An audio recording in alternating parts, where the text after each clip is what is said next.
Here we go, ready for another rock and roll. Got that backpack, gonna go march to the mountain on this stormy looking day. And I was a bit moody earlier, but of course I gotta say my gratitude as I'm gonna turn and we're gonna go in the traditional sense. You know, we're gonna go in that traditional sense. Always for the firefighters, plumbers, electricians, welders, and doctors, nurses, those in the daycare changing some diapers, and always for the truckers, the bakers, the butchers, the welders, those in the doing some of that transportation work, some of that fast food work, those flipping some hamburgers, cheeseburgers, and all those now doing that construction work.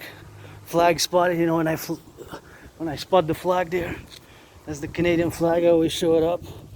I wear it on myself, so I got it tatted on me, but whenever I see a flag, I always point the camera and say flag spotted. And looks a bit stormy. I was a bit moody earlier, but now I feel better, much better. I had 4 bananas and I had a little bit of earlier lunch, but we're gonna discuss that DMAA, direct military assistance or action, as is my philosophical geopolitical theory. And being that I am an independent geopolitical theoretical analyst, theorist, philosopher, and of course philosopher, theorist, and analyst, and strategist. I always develop strategies for the North American Collective. The strategies, of course, which need to be implemented across the NATO complex or NORAD complex, or basically North America, have been discussing for many years. And this androgynous, pansexual, aspie, artist, athlete, philosopher, geopolitical theoretical analyst, theorist, thinker, and strategist, and mystic. I'm also a spiritual believer, and sometimes I gotta even worship a little bit of that thunder and lightning, you know. Got a little bit of twin to the sun, and that is something which we have to. There's flag spotted again. I gotta show it on me. So every time I see a flag, a Canadian flag, I'm gonna show my on me. But don't ask me when I had it, of course, when it was tatted on my skin, because I really don't know. Must have been, of course, 20 plus years ago. Who knows? I guess it's a mystery, because my memory, you know, prior to spring 2014 is on that blackout. I've been discussing this for years, you know.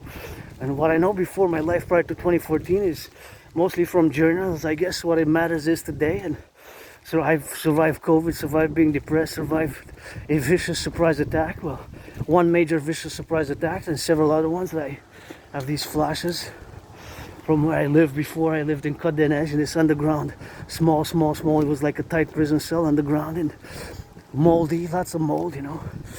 Lots of mold. And that is something which we have. There's just lots of mold and underground, and it was like a room with a kitchen, you know. It just had a kitchen. Actually, the kitchen was in the room, so it was very tiny, small, and of course the bathroom had no bathtub, and it was like small, like very small bathroom with no bathtub. I'm glad I got one now, so I moved from there, and that was the first time when I restarted my life in the past 11 years, and then I restarted when I crossed Canada coast to coast. Then I restarted when I survived COVID, and I guess I'm on my fourth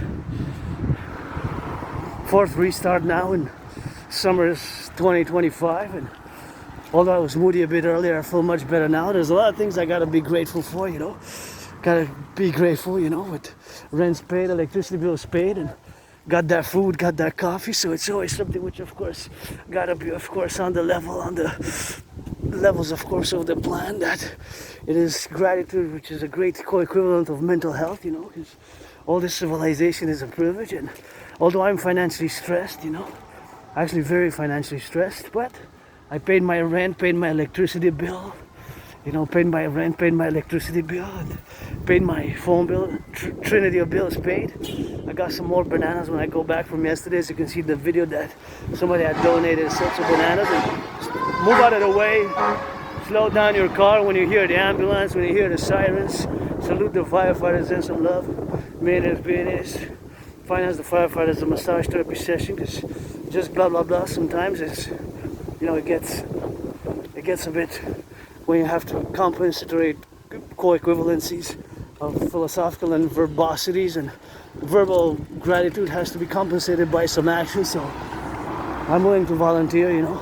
I got 8 seconds left, so I guess enough of my face, I guess. I got 4 seconds. So when you hear the ambulance, just of course slow down. You hear the firefighters, slow down. You hear the ambulance, slow down. You hear the police, slow down.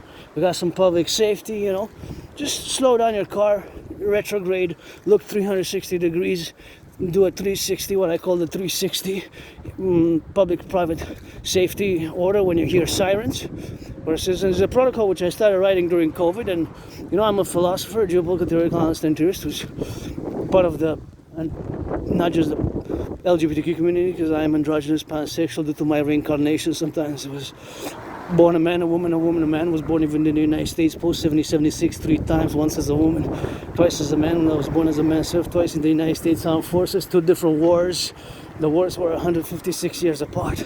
So the co-equivalencies, I started actually writing those philosophical protocols for the North American Collective for continuing maintenance of public safety and public safety civilian military security establishment initiative. They're a bit philosophical and more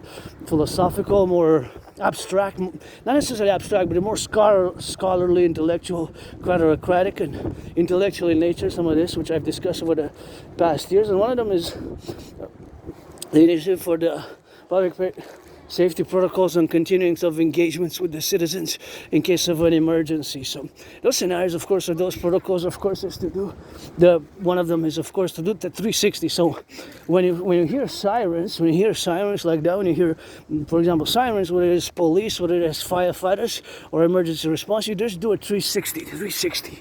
So basically, you turn your heads. But this is applicable when you're in motion, a citizen in motion, or even standing before motion. I don't want to get too technical about it, because we just heard the sirens, but you do a 360. So you do basically, and if you're in the car, of course, in the car you just rotate your head in the back, and then on the other side you rotate your head in the back. So these are pamphlets which we need to distribute to the community, because we have a certain standard of transport in the North American Collective. There's a certain transport standard, and this has to be understood. I guess we can print it in here in Quebec. We got both French and English. I guess if it requires some translation, we could work towards that, but of course in English and French predominantly, to be understood so that we have increased public safety, when we're in the, because when you hear the sirens of a firefighters, when you hear the firefighters, the truckers, all civilians, and it'll be. So this is also part of my broader CIT theory, citizen integration theory, which I've discussed.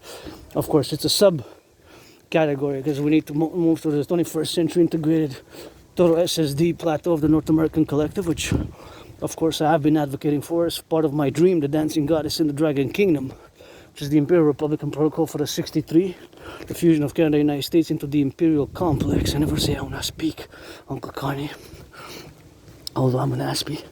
So I'm going to discuss more at length. It's just to make a concrete example, right? You hear just as we heard before, the sirens of a fire truck. The fire truck passed by us, right? So the fire truck passed by us, and we heard the sirens. Right, but since it passed an intersection of 4 points, 4 transportation points, lodging east, west, north, south, northeast, west, south. And of course, that's the point that there was an added safety concern. So encouraging citizens to... Ah, c'est possible que ça soit ici, 3800. Mais ça c'est la Benny. Ouais, je sais pas si c'est exactement ici. Ça veut dire que peut-être c'est juste là. Parce que ma bien pour mon garage, je viens pour réparer l'eau chaude avant que le monde quitte. Ah ouais. Le garage, il est où? Je pense que c'est ici. Ça, je sais pas le garage, par exemple. Toi, tu habites ici? Non, j'habite de l'autre bord, de l'autre côté. Ici, c'est 3800. Ok, mais la porte de garage, Ah non, c'est pas moi qui s'en occupe. Vous allez devoir voir le concierge, je pense. Ou je pense qu'il y a un numéro ici. Vous voyez ça, Benny Farm? Peut-être vous appelez à ce numéro-là. Ok, merci. Ça fait plaisir. Plaisir. Bonne chance. Vous allez faire le tournevis. Ciao. That's what it is with that. And he asked a little bit of direction, so I directed him towards the appropriate number there for in French. We got that French there, so that's the French that they got, and we got a little bit of French, and he was doing some work, and he wanted to do it a little bit of work, arbeit, and I'm always about work. But probably said, oh, what's up with this weirdo, because of that red. But yeah, we can be weird and strange and awkward, you know. The problem is our awkwardness, our strangeness, our awkward, bizarre strangeness is resolutely when we are inclined, our inclinations of communication styles and manners, because of Asperger's, can be more. But before I go into Asperger's, I just want to finalize on those protocols which need to be distributed in pamphlets, and especially in these times now, that we need to fully integrate, of course, in the citizen, of course, appellation of this integration, of course, where we are, of course, to get coefficient where we are now.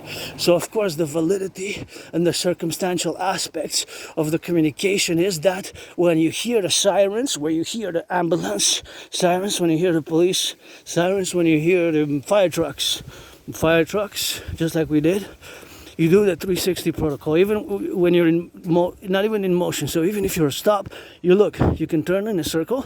If you're not in a car, if you're in a car, you look left and right, right?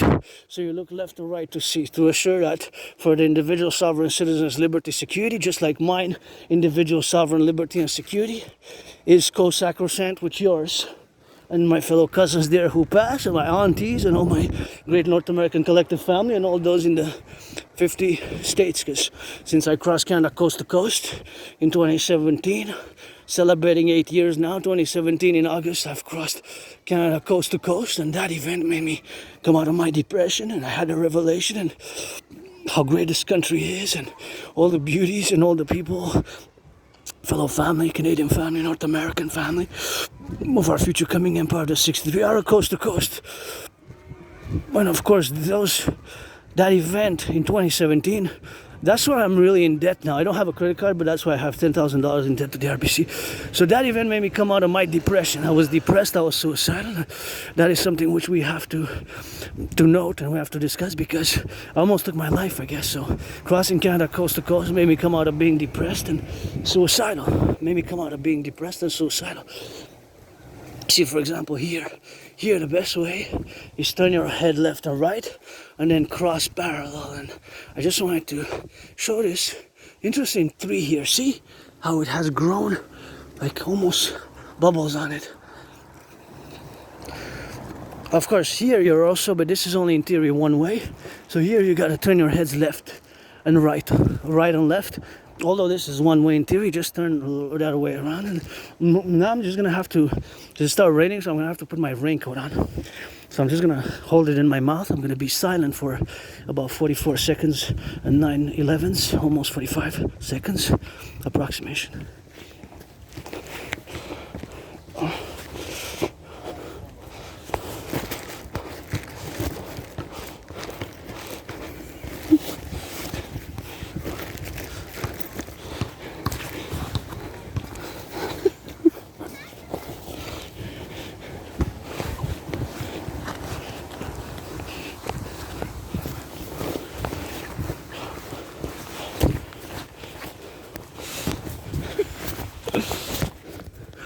Yeah, that's it.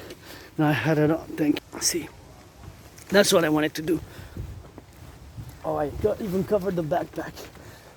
It's okay. So now we can eat, because it started to rain. So, you know, we going in the rain and rain shine. We go to the mountain thunderstorms, and doesn't matter. I guess I'm gonna hold the camera close to my face, and if it starts storming, then I guess we're gonna have to do an evaluation and do evaluations and do the consequential evaluations standing there after, where we analyze the manner in which the rain is flowing, because due to the fact that it is my work tool, so I don't want to damage the work tool, because I am financially stressed right now. My only stress is financial. So my only stress being financial is I'm always open for business. I see there's some market there, and always good to see local products, because we can of course produce a lot of products here locally, and we have this little local shops here and there, and there seems to be one in the corner. I don't have money, to be honest. I have no money to spend. There's not money to spend for me. In my case, I have a limited. I'm very tight, I'm very tight.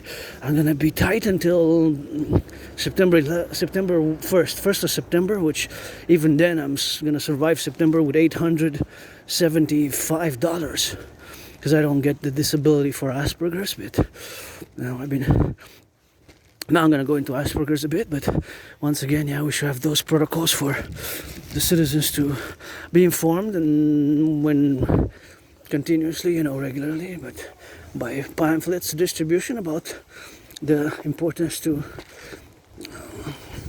slow down when you're driving and do the 360 turn and evaluate when you're crossing Canada, when you're crossing the streets as a pedestrian, or when you're crossing this, or when you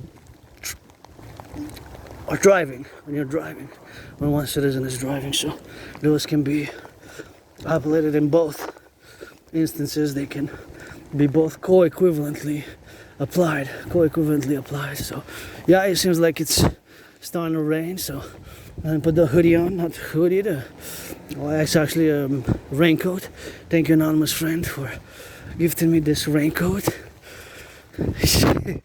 Thank you, anonymous friend, for gifting me the raincoat, auctioning it for $1 million to give 50%. And my only stress now is financial. A lot of Aspies, people with Asperger's, also known as HFA, find themselves in the position that I am in, and it can be pretty precarious, pretty difficult. And I'm just gonna discuss a bit about Asperger's. Of course, there's 50%, half of Aspies who are unofficially diagnosed, like myself, with an official diagnosis, but I've been diagnosed in a way by several citizens and individuals in the past about 9 years, and I've always rejected it. I didn't want to wear the label and have the stigma, of course, of Asperger's, because it still is a stigma. It still is some reticence, some misunderstandings of it. We're understanding it more and more in the 21st century, more than we did in the 20th century. And I've been diagnosed by several individual citizens who have some experience in the healthcare system and working in healthcare. And of course, that was 4 years ago, so I several individuals, and only about 3.5 years ago I've accepted it. And of course, that acceptance has made me, of course, evaluate all my course of my life within the past 11 years plus, because prior to 2014 spring, my life remains a mystery. Sometimes it's what can cause memory loss is alcoholism. So having a level of alcoholic intake or alcoholic consumption. So if I was an alcoholic, or was I a junkie? If I did lots of alcoholic and drug consumption, or even having survived that vicious surprise attack once I fell on the concrete in the Montreal metro, hit my head, had a dislocated right arm and shoulder. The shoulder was dislocated and was bloodied up, and I survived that. And sometimes it could be different factors, such as a head trauma can cause it, or trauma general, head trauma or trauma general, or other such events, head trauma, or it could be also prolonged alcoholic consumption. So alcoholics can lose memory from when they were drinking, and then you lose your memory. So I've probably remembering my life prior to 2014. I have mostly the documents, which are, of course, the documentation. Oh, I gotta slow down. So the documentation which I have is mostly related to me, the graduation of high school, and I don't have a birth certificate. I have, of course, documents from the 90s and high school, and related documentation from high school, and graduating high school, and high school diploma I have. Other things I have, went to some college, and that's about what I can relate. What's more important is my life prior to me my life when I moved there to a better place where I live now, much better. Maybe if I stayed there, I would have died. And then coming out of my depression, crossing Canada coast to coast, which I'm celebrating 8 years now, between August 15th and September 20th. That's when I went with my anonymous friends. So that almost 45 days period in 2017 changed my whole life around. I started working out. I lost between 80 and 93 pounds. And of course, consequently, I survived COVID. So that's more important. And more important than all my scars and my life prior to 2014 is all my work in the geopolitical sphere, not just artistic. And dancing is my favorite sport, you know. Adrian Hannah Dragon, you get that priestess, Hannah. Priestess, H-N-H, and priestess of the Empire, Dragon of the Empire. You get that Adrian Hannah Dragon. Still officially yet to pay to change my name, but I rock and roll on that. And of course, it's always for the farmers, firefighters, butchers, bakers, nurses, truckers, electricians, the welders, those construction workers, those putting a little bit of that jogging in, those beginning their fitness journey. My fitness journey always commences now. Always commences on the now, you know, always begins now. And always something when we have, of course, the commencement. Always the evaluation, of course, of our citizen sovereignty and all our liberty where we are now. To be engaged, and of course, and to start a fitness journey is a great endeavor, as I started when I came back from my trip in 2017, cross flag spotted, and I gotta show mine, but now it's a bit covered by the raincoat. But when I spot the flag, Canadian flag, I show mine because I got it tatted up, so I always got the flag. I always got the flag, I guess, eh? As if I have the tattoo of Canada on me, I guess. That tattoo is probably like 25 years old, eh? It's probably decades and decades. I don't remember my tats getting them. From my writings, I kept some journals and whatever I have left from those journals, because I moved there with nothing. Where I live now, I really moved with nothing, and even now I'm financially stressed. I guess I've been rebuilding and healing. I guess some scars and never gonna be, and I'm just gonna get out of the way for the child because he's on the trusting head. So just gonna take a step and pause. I evaluated, of course, the safety and the security, so I said I'm gonna just take a step so that they don't have to pause and circumvent me on that. And that is something which I have to do. I'm not gonna do it for the teens. Teens are gonna get a move out of the way a bit, and that is something what we have to do, but the teens can do it. And I'm just gonna wait for the mother and the child here by the car safely. I'm gonna evaluate that there's no other car coming from that side, because of course to pass safely, because I have the backpack, you know. So I have the backpack, and because of the backpack and my steps, marching steps, I evaluated the security assessment, individual citizen security assessment. It was safer for me to not proceed in being too close to the mother with the child in the cart and the carriage. So I decided to just proceed to my left. And, you know, public safety is important, and we all have a individual, collective.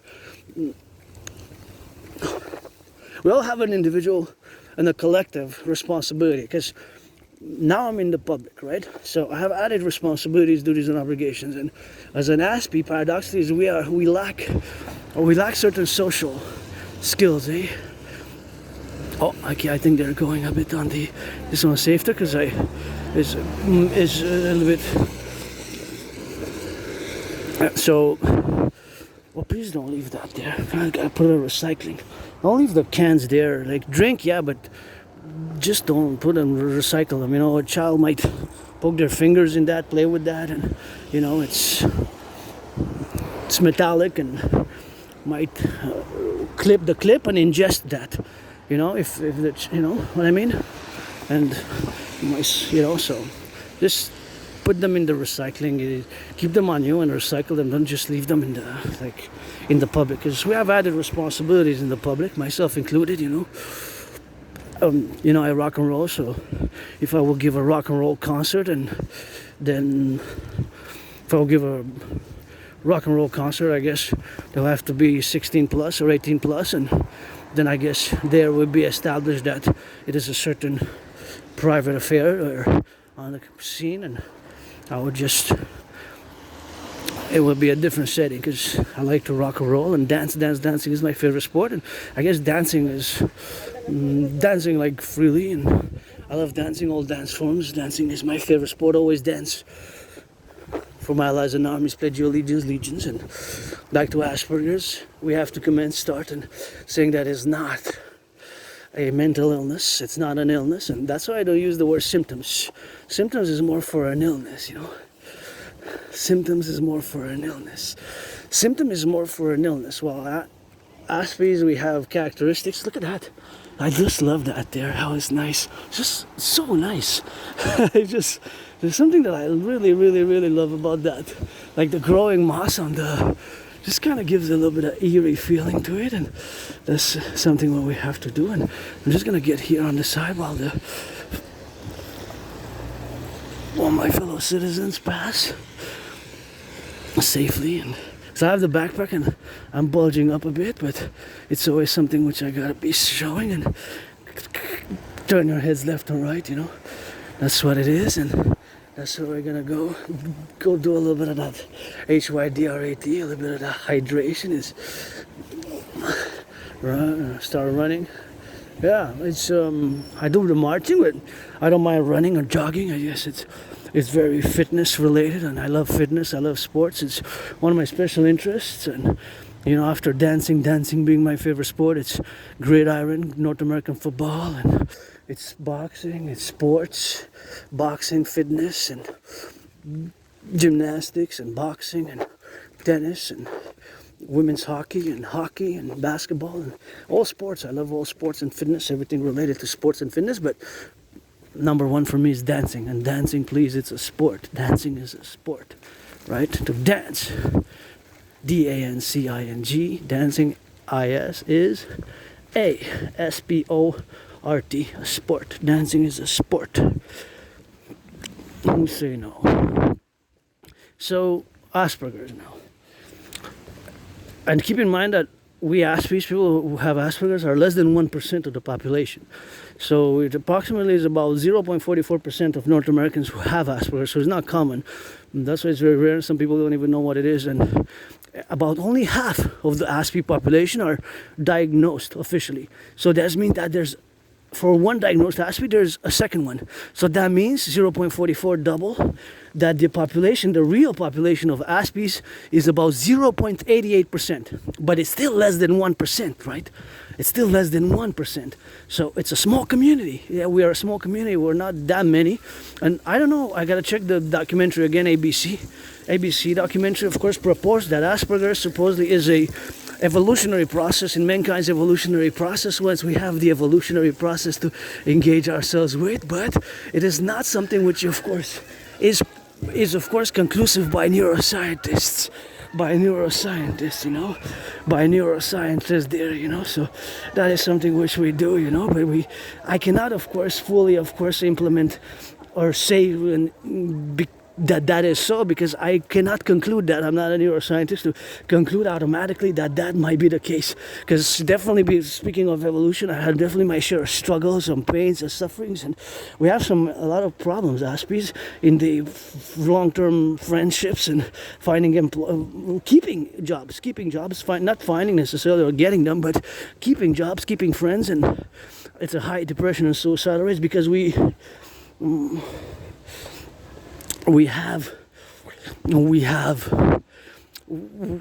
our brains are mutated. So the brains, because of the mutation of the brains, we see the world differently. So the way we view the world, the way we process information, especially social information and non-written social rules and norms, are more difficult for Aspies to fully integrate and work with. That is always a more difficulty. And for example, personal space, Aspies, generally, myself as an individual sovereign Aspie now, who in the public has added not only rights, but duties and obligations and responsibilities vis-a-vis not only fellow Aspies, but the whole 100% of the human population, fellow citizens or not, or all ALL who come to join us here in Canada, in the Dominion, Montreal, Quebec, Canada, North America, coming of Art 63, let it be, and you know. And these have to always be concorded as a fact. So this concordance, of course, is the concordat that we have to make in the public. And this concordat requires an effort, an active and proactive effort of securing the individual or self. And that's a geopolitical statement right there. That's a we vote, yes vote for the Quebec referendum. So that means that sticker means, we discussed it last time, that they would vote yes. And of course, We discussed that because that's a relevant North American geopolitical, still unfinished, unresolved, more or less for some than others, issue here in North America. Pretty much one of the main issues in our North American collective, what I call the Great North American Civilizational Complex, as a geopolitical analyst and theorist and philosopher who's going to finish on Asperger's. We have these characteristics and traits which the way we communicate sometimes is we might not know, and Aspi might not know that a person is not interested, or when to speak, how close to stand to somebody. For example, we can get so close to that 2-3 inches to a person, 4 inches, which is 4 inches is not a lot. So that would be like a fellow citizen who's neurotypical, which are you, the 99.56%, the more than 99%. You would have a certain, maybe feel uncomfortable with that, feel alarmed, feel insecure, feel concerned, and have these emotions and feelings in relation to that. So I always have to work and take a step back. And gotta give my anonymous friend a shout out for gifting me 2 books on autism and Asperger's, and one was rented 4 times because it was a library loan. And so with that book opened also my eyes on how this difference, being an Aspi in communication with the neurotypical world, how we can be perceived as in a certain way that makes us vulnerable, and even we might not know that we're in danger immediately, or without somebody might want to harm us because they don't like us. And that's something which I learned, I guess, the hard way. And I don't like violence, and I don't like violence. I just live hyper vigilantly. I'm going to hydrate and finish on Asperger. I'm going to go to the mountain.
Right.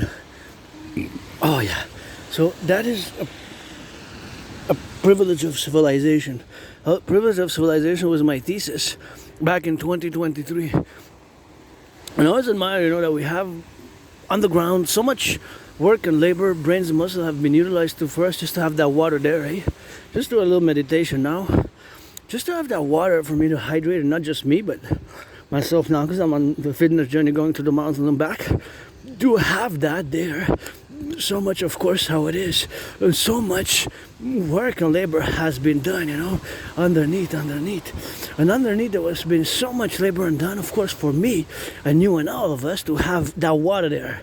And that water, of course, is clean, but of course it requires a lot of work to be done, of course, which enabled all of our civilization to have water and portable water and all that. And that is quite a privilege of civilization, and that was my thesis, people's thesis, of course, the people's doctor back in 2023 February, and of course I had discussed it, and we'll discuss it. So Asperger's is not a disease, I'm not a disease. And I remember working, I had many jobs in past years, it's just keeping them was a problem. And I remember the whispers saying, somebody said, it's a disease, that's a disease. No, it's not a disease. It's not. If you don't understand Asperger's and how it is, the manifestations of Aspiness, you might mistake it for a mental illness, and it has often been misdiagnosed in certain citizens, I guess.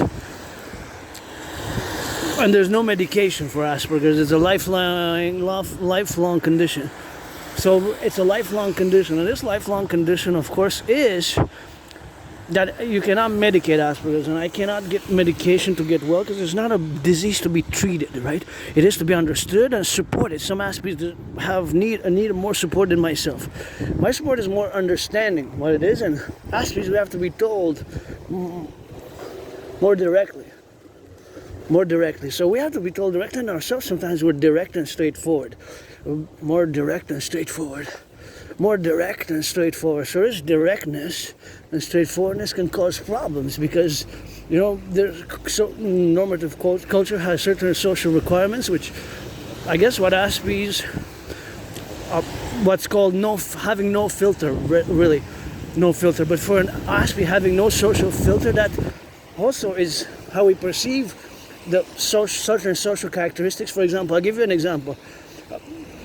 In my relation as an ASPI, as an individual ASPI, so my friend always brought this to my attention. And of course, having told me for years and years and years that I have Asperger's, and only about 3.5 years ago, 44 months ago or so, during COVID, I accepted it. Because people used to ask me, how are you? And I used to say, not so good, I could be better, or I'm financially stressed, or, you know. But the question is a social normative. It's not really how are you necessarily, how you really are. It's just you're supposed to say, I'm good, how are you? It's just a convention, but ASPIs, a lot of ASPIs, we might say exactly, I guess, how we are, and that's just because of our brain having these differences, right? Even now, how my brain works, because geopolitics is my special interest. This point event in time here, I see the trucks, salutation to the truckers carrying bacon, cheese, butter, bread, which are integral to the North American Collective's continuing security and emissions of all the transportation lines, which are of course due to the DMA, direct military action or assistance, and other involvements. We have potential vulnerabilities for our whole supply chains at this moment in time. So that, of course, vulnerability for the supply chains at our moment in time is something which you have, of course, to consequently conclude. And of course, we have to understand fully that this appellation, of course, is something which, of course, has to be done, and of course, has to be concluded with this point in time, you know, that we have, of course, these appellations, and this point in time you have that truck and that truck and that truck and that truck. So all these trucks now, see, all these trucks going east, actually they're not going east and west, they're going correction, they're going north and south. So these trucks that are coming now towards me, advancing towards me, like that white one, this one, and that four ones in the back, they're going north, and the other one's going south to the border. So there might be carrying milk, butter, bread, cheese, romaine lettuce, all so many goods which are of course integral to the North American Security Collective. And of course the point in time here is that I'm doing a great meditation about the whole supply chains, and we need to get that total SSD, security, service, and defense, and formulate the two complementary covenant and cooperative institutions for the total integration in the civilian, military, industrial, super imperial Republican complex, which we're going to formulate by the fusion of the 63, the 10, the 50, and the 3 coast-to-coast ocean to get for total SSD, especially by the implementation of the DRT theory for the creation of the UE, the Universal Exchange Unit, consequently. But thank you, send some love to the truckers on the road, and apply those protocols, like I said, for security and safety. If you hear, of course, some firefighters, if you hear, of course, the sirens of the police, you slow down, and of course you turn your heads left or right. So of course, consequently, that truck might carry bananas, like I got yesterday, bananas, avocados. I don't know exactly what's carrying, but I know that across North America now, there's invaluable, of course, consequential, of course, something that we have, of course, to be. I'm gonna pass by the side to be safety.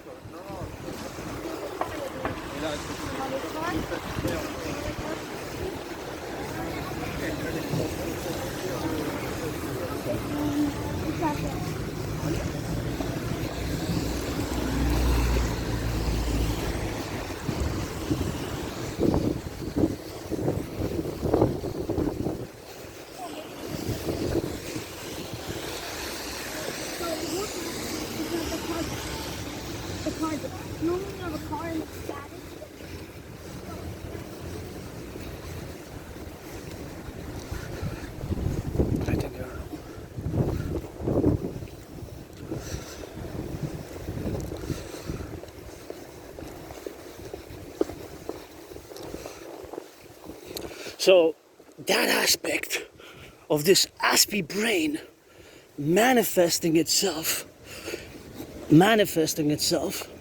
in all the domains and all the point in time when, for me, the special interest that it is, geopolitics, is a 24/7, right? It's a 24/7. it's a 24/7 constant, you know, it's a 24/7 constant.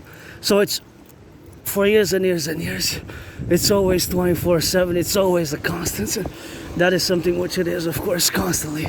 The geopolitical constant in the formulation, of course, of all the theories and the theses and the protocols, and of course the fact that aspects we have, of course, look at these. Wow, yeah, so nice. That ones are gorgeous, and this one are really nice, especially these ones. Wow, isn't that just quadruples my smile there? These yellow ones are just flaming orange. Oh, I like to see those flowers everywhere, you know. And that's private, but the beautification of the public is something which I hold very dear to my heart, you know, because beautifying the public is something which our empire will pursue with vigor, pursue vigorously. And so, Asperger's is not a disease. We have to establish that. There are certain characteristics. Myself, I don't require much support. Besides, today and in the past years, my only stress has been financial, economic. Besides being financial and economic, in the whole that aspects who don't have lots of friends, I have the solution. Friends who benefits only. So for me, of course, friends who benefits only. That's why I don't want to waste nobody's time, and of course, I don't want to waste nobody's time. You know, so that's just how it is with me. That's just how it is with me. So I don't want to waste nobody's time, and that's it. That's all. You know, and friends who benefits only. I don't want to waste nobody's time, don't waste mine, you know. Either that or pledge allegiance, support a dream, and we're gonna have to be prudent here to cross the street left and right and watch for my fellow citizen to see, because he wasn't looking on the left. I'm gonna then cross the, gonna let me pass. I waited for the sign just to be sure, because I saw my fellow uncle advance a bit, about 4 yards. And actually, that's another thing with Ashby. Sometimes we get a little bit mathematical. And I was calculating about the yards. I said, I'm going to go like football, you know, football safety. And then you got the penalties in football. You got false start. You got encroachment. You got, of course, unnecessary roughness. You got unsportsmanship conduct. So you got many fouls on the play when you play football. My second favorite sport after dancing, you know. And, of course, there's certain rules and regulations. And it's like a whole football field in terms of yards. Of course, in terms of yards, and the yards, you know, like you play, and then you. So I was calculating what a yardage for me to get to my first down, you know, to my touchdown, and I guess find a bit comical humorous, but it requires a bit of humor, comic, nonetheless, a little bit of joy, you know, because we have to balance the severity and kindness and severity, and security and liberty, and I got responsibilities, myself as he does, and everybody has to be safe on the roads, and especially the youth, the children, you know. So that's just something which we have, of course, to consequently do, and we have, of course, to formulate inside the integrity of our well-being and wellness, and that's just the protocols of where we are today. That, of course, always there's a revision, because there's changes, you know, there's changes, and Aspie, like for myself as an individual, Aspie, I don't resist change that much, but we have a routine, you know. Aspies, we have a ritual-like routine, so we have these ritual-like routines. Even today, I was supposed to leave earlier, but there was so much information and so much new, wow, beautiful, so much new events happening in the geopolitical world, in world politics, which is related to geopolitics, of course, encompasses a whole universe, and right there in your heads, left and right before you cross the street, especially when the weather is more dark and you have less visibility. So all those factors are taken into account. So the array, of course, which we have, of course, is that the possibility for increased accidents are during storms or lightning, thunder, or gray days, or water. You know, the roads can be more slippery, or especially where there's no ice now, because it's 20 degrees, but still, you know, there's a level of that increased security. So back to what I was saying, the constitutions where we are today is in the remarkability of our whole dynamics of all the situation where we got now to be, of course, understood fully where we are, and where we got, of course, on the go, and we have, of course, to get going on that, and that is something which we have, of course, to be prudent about, and of course to consequently appellate in the integrities of the businesses, where we have to conduct ourselves in a citizen-like manner, business and citizenship, what I call citizenship conduct. This is going to be I started writing it a few years ago, the Imperial Republican of the 63, the North American Collective, Imperial Citizens, Democratic Responsibility and Republican Rights, because we got to be counterbalance the rights and the responsibilities. And here, I'm going to have to take it, I'm going to have to go that way, and then go up. Because see here, there's a blockage there. Oh no, what's happening here? You can go that way, and I can go by, it's only blocked by until that way. So that way, technically, I could go by the side and then go back on the trottoir, because it's only this side here, right? So it's only that side, this side, and then that side. But once I get past that side, I can continue to go straight forward. So basically, in other words, I don't really have to deviate myself because I'm a pedestrian. So I'm just going to assure that it's safe, which it is. I'm going to formulate the crossing over to the side here while I'm engaged in waiting and going on the side, because technically they can't go to that side. This is a one-way street. And of course, being that it is a one-way street, we have to, of course, to go slow. I guess my fellow youth are on the go there, and we're just gonna wait for the lights, and now we can go. See, now just slide in by the side. Oh, I can go by that side like that. So of course the added wasn't for me, it was for the cars. Oh yeah, they weren't going. They were stuck on the green. Yes, you have to go on the green. So that's just what it is. And when you have construction workers, and that is safety. So the evaluation would have been to put some sign there to say, to block a little bit on that side and to open a bit for the pedestrians to come here, you know, because to open up pedestrian. But it's pretty, if you do your diligence, it's pretty safe and secure to pass, because public workers, you know, gotta salute. All the work needs to be done, because sometimes you take the evaluation and you see that there's work to be done, especially underneath. We have massive public works infrastructure to be conducted, massive public structure works to be conducted, massive public works to be conducted. And look at those flowers. And of course the aqueducts, the sewers, all the cement, all the rocks, which of course have to be repaired, and of course the potholes. We have major potholes operation to go, because some of them are really deep, and of course if a fellow citizen presses and goes with the car, and there's an added risk to that. So ASPIs we have can be routines, ritual-like routines, and sometimes they're more rigid for other ASPIs than for others, right? It depends, but we have these special interests. And even today I spent a few extra hours at home. I wanted to leave earlier, but due to the fact that there were so many events geopolitically, especially the further solidification of the Russia-China alliance, which I've discussed for when it started, and I predicted that they are going to be furthering solidifying their mutual interests, and of course they're from the leaders, the Putin and Xi Jinping's leaders' mouth. Of course they have, that's beautiful, making me think of ice cream, Napolitan ice cream, which I wish I could afford now. There's something else there, so nice. I love those flowers. See the flowers there? The flowers are so colorful. If you notice the colorness of the flowers there, they're just like that Napolitan ice cream. That's what those flowers make me think. See? Just like an ice cream, there are 4 colors, see? 1, 2, 3, 4, 1, 2, 3, 4, 1, 2, 3, 4.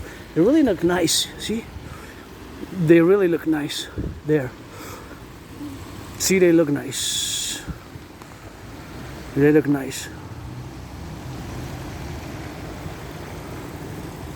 Like Napolitan flowers, like Napolitan ice cream. Napolitan. It's an ice cream, which is really good. I like that one. I like chocolate ones. And hey, I like hazelnut wafers, and I like hazelnut spread.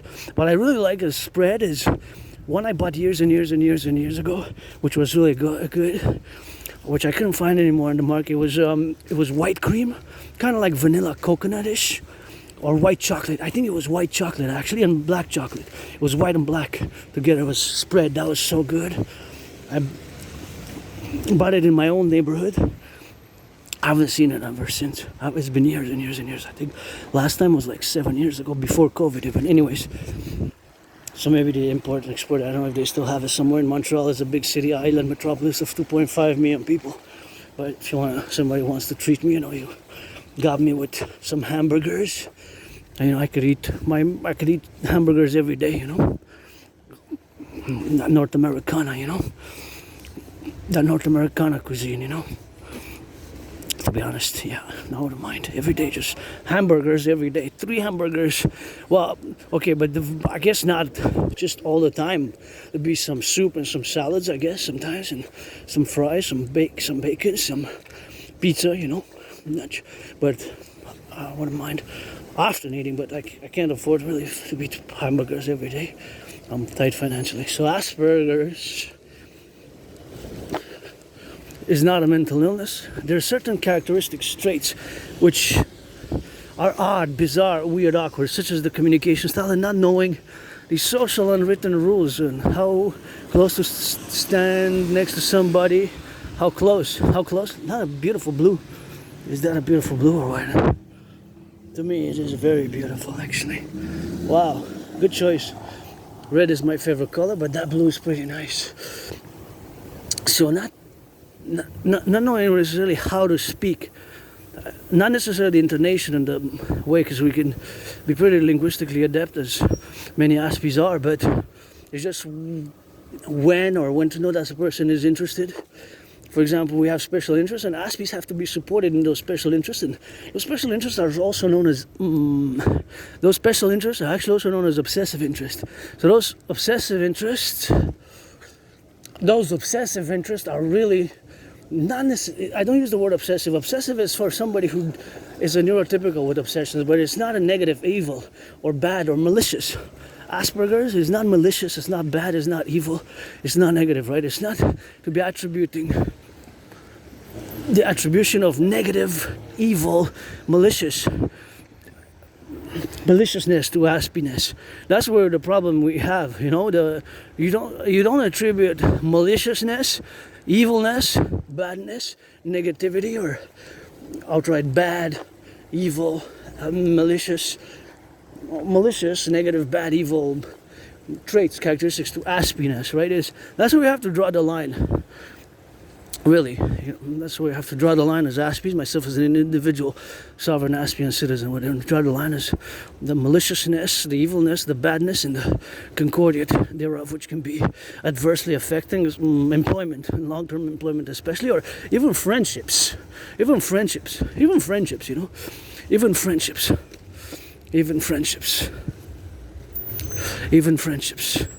can be negatively, adversely affected long term because of this misunderstandings of what Asperger's is and what it is not, which is not a disease.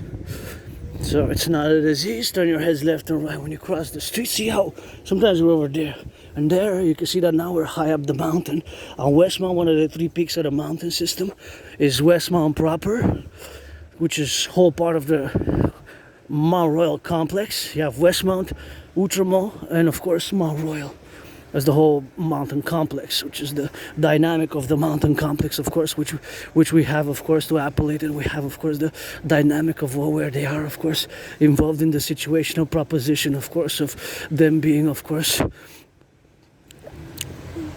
a plurality, but it's actually one mountain system, because the Trinity, Mount Royal, Outremont, and Westmount are 3 mountain peaks, and those mountain peaks, of course, are here. And of course, those are the instruments where we are, of course, the appellation of the loveness for myself and how we express our love, which is action-based, and a lot of Aspies are misunderstood and not having compassion or empathy. And it's not that we don't have compassion and empathy. We don't necessarily verbalize it with the vocality and verbalizing, saying I'm sorry, or if you let us know, then I would probably say that, and I didn't know, I didn't fully understand, and it's a misunderstanding. I'm sorry if there was a misunderstanding, and what can I do to make things right? what can I do to make things right, or actually proceeding also to say what can I do to make things right in whatever the circumstances is, and all the situational awareness to be there, to be consequently, of course, on the side of all the love that we manifest, and the understanding and the way we show empathy, especially towards friends, or compassion, is by action, by offering if we can, because financially I can't offer any money, but I'm not somebody who wouldn't practice charity. Beautiful. It's not just gorgeous. Here. Gorgeous garden. So yes, I practice charity and compassion and empathy. Usually aspects manifested towards providing practical, concrete actions rather than, just verbal consolation. Verbal consolation. So there's verbal consolations, and yes, we have emotions, feelings, just we maybe express them differently, So that's just understanding. I don't require lots of support. Some aspects require more support, but those special interests, also known as obsessive interests, aspects have to be supported because we can excel in them. Isn't that just gorgeous? I just love. Thank you, public workers. This is just so beautiful. Good job. The aesthetics and the symmetry of the public embellishment, our empire will definitely mass finance projects such as this for the embellishment of the public sphere. It's always a public-private partnership, which we must bring into the concordat of now, of course, where we have to evaluate the current situation and the characteristics where we have arrived. In the public-private partnership, where we're in the full domain spectrum of all the understandings of where we are now to be in the 21st century. And now we're going to wrap it up on Asperger's, and we're going to go into geopolitics, my field, my arena, my universe, my domain, my special interest, aka obsessive interest. Geopolitics. Well, I predicted what's happening now back in 2019 in October. You heard that right. So back in October 2019, I predicted that there's going to be an international conflagration. So back in October 2019, I predicted that there's going to be an international conflagration. You heard that right? In other words, a World War III. So I predicted what's happening now back in 2019 in October. Well, not necessarily in a seer type of prophetic type of manner, but as being an independent geopolitical theoretical analyst, theorist, thinker, and strategist, who, due to Asperger's, has been involved in work, study, work, analysis, study, revision, development of theories and strategies in and related to geopolitics, which encompasses a whole array and a vastness of geopolitics, encompasses history, culture, military relations, diplomatic statistics, events, point-in-time events, statistics as labor relations, unemployment statistics, right? Because they all have to do with geopolitics and the way the geopolitical world interplays and the politics interplay in the geopolitical arena. As us, here in North America, we constitute an emergent geopolitical complex. So we constitute a new and emergent geopolitical complex, or what I call the North American Collective Civilizational Complex, meaning that we are an emergent civilization which is not only divorced from Western civilization, but we have our own distinctions. And here in Quebec, Montreal, Canada, we had made long ago, we continue to give and take. We had made, of course, what I call the great North American linguistic compromise. That's beautiful. The flowers there. I love it. How it's made there, like semicircle. And of course, the great linguistic compromise, entente, to have the continuity and the maintenance of peace, to have the continuity and maintenance of peace through relations with Quebec, of course, where of course requires that special language, So of course with Quebec, that is something which we're gonna do. So with Quebec, of course, that is of course the whole idea and the whole array of my fellow civilizational complex, of course, where we are. So of course that theory, but it's not necessarily a theory, but it's a philosophy actually, and a reality, and if you want to discuss it further, I'm always open for business to commission the workers related to that specific philosophy or theory that, of course, North America, we constitute a collective civilizational complex, which is not totally divorced, but is distinct from Western civilization. So that distinction and those beautiful flowers there are also part of the North American collective civilizational complex. I have some very beautiful gardens here. I guess we can do a little more work, of course, about the civilizational complex, of course, where we are, and that is something which we have, of course, to do together. So that is just a philosophy as relations to the North American realities, historical realities, and present day 21st century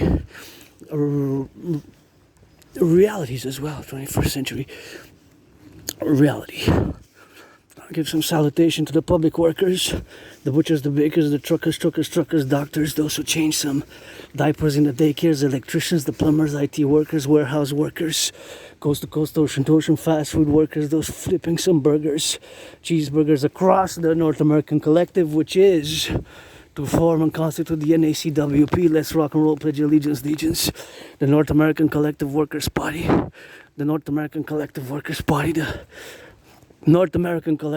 Party, which of course we have to constitute as the PPP, as the Public-Private Partnership, of course, and of course as the Phoenix People's Party for the Imperium Republican Union, of course, of the 63. And that is something where we have to get doing like that.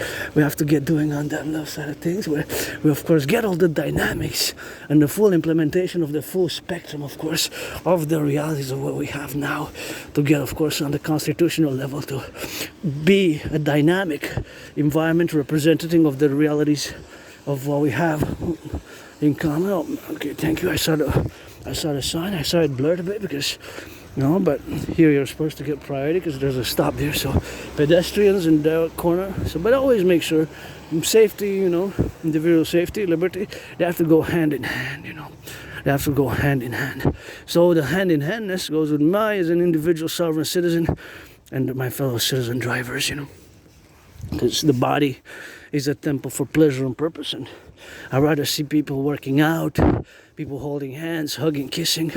I could use a hug, never gonna say no, but hug like you never hugged before for me. Hug like you never hugged before for me, and beautiful res there, and hug like you never hugged before, You gotta hug like you never hugged before, and that is just consequently something what we have, of course, to be involved with us. You see those roots there? Beautiful garden here. There's embellishments of the gardens. Outside, exterior, protruding towards the public space gardens. Real nice. So the North American civilizational complex constitutes a emergent civilizational complex, however, formed throughout the century, and it kind of originated with the American Revolution in many ways. It further elevated and further became more distinct from Western civilization at the end of about the Second World War. Took more distinctions. And of course you can see some of my work in the past, and in America, unwilling empire. America, United States of America, unwilling empire, and I was born in the United States 3 times post 1776, once as a woman, twice as a man. Just read one of my favorite poems. It's called Three Glass Darkly by George Patton, where George Patton, of course, believed in reincarnations. George Patton wrote a poem called Three Glass Darkly, but in that poem he didn't mention that he was also a woman. He mentioned only his male reincarnations, but many times in the past lives I was born a woman, a man, a woman, a man, a woman, a man. I orated the great. I was the priestess Pythia who orated the great Retria. I orated to Lycurgus in the past lives. I'm 2,800 years ago, and priestess of ancient Egypt, priestess in ancient Rome, sometimes a farmer, and sometimes a part of the army, ancient Egypt, Babylon, Sumeria, ancient Romans, and that's what it is now, and that's what we have, of course, to appellate and conjugate, and all the plurality, of course, of our life-affirming manners, where we are, of course, now involved in all the dynamics, of course, of all our citizenships to be integrated in the further complex for the North American collective, and once we are finding ourselves today with all that's happening geopolitically in the world.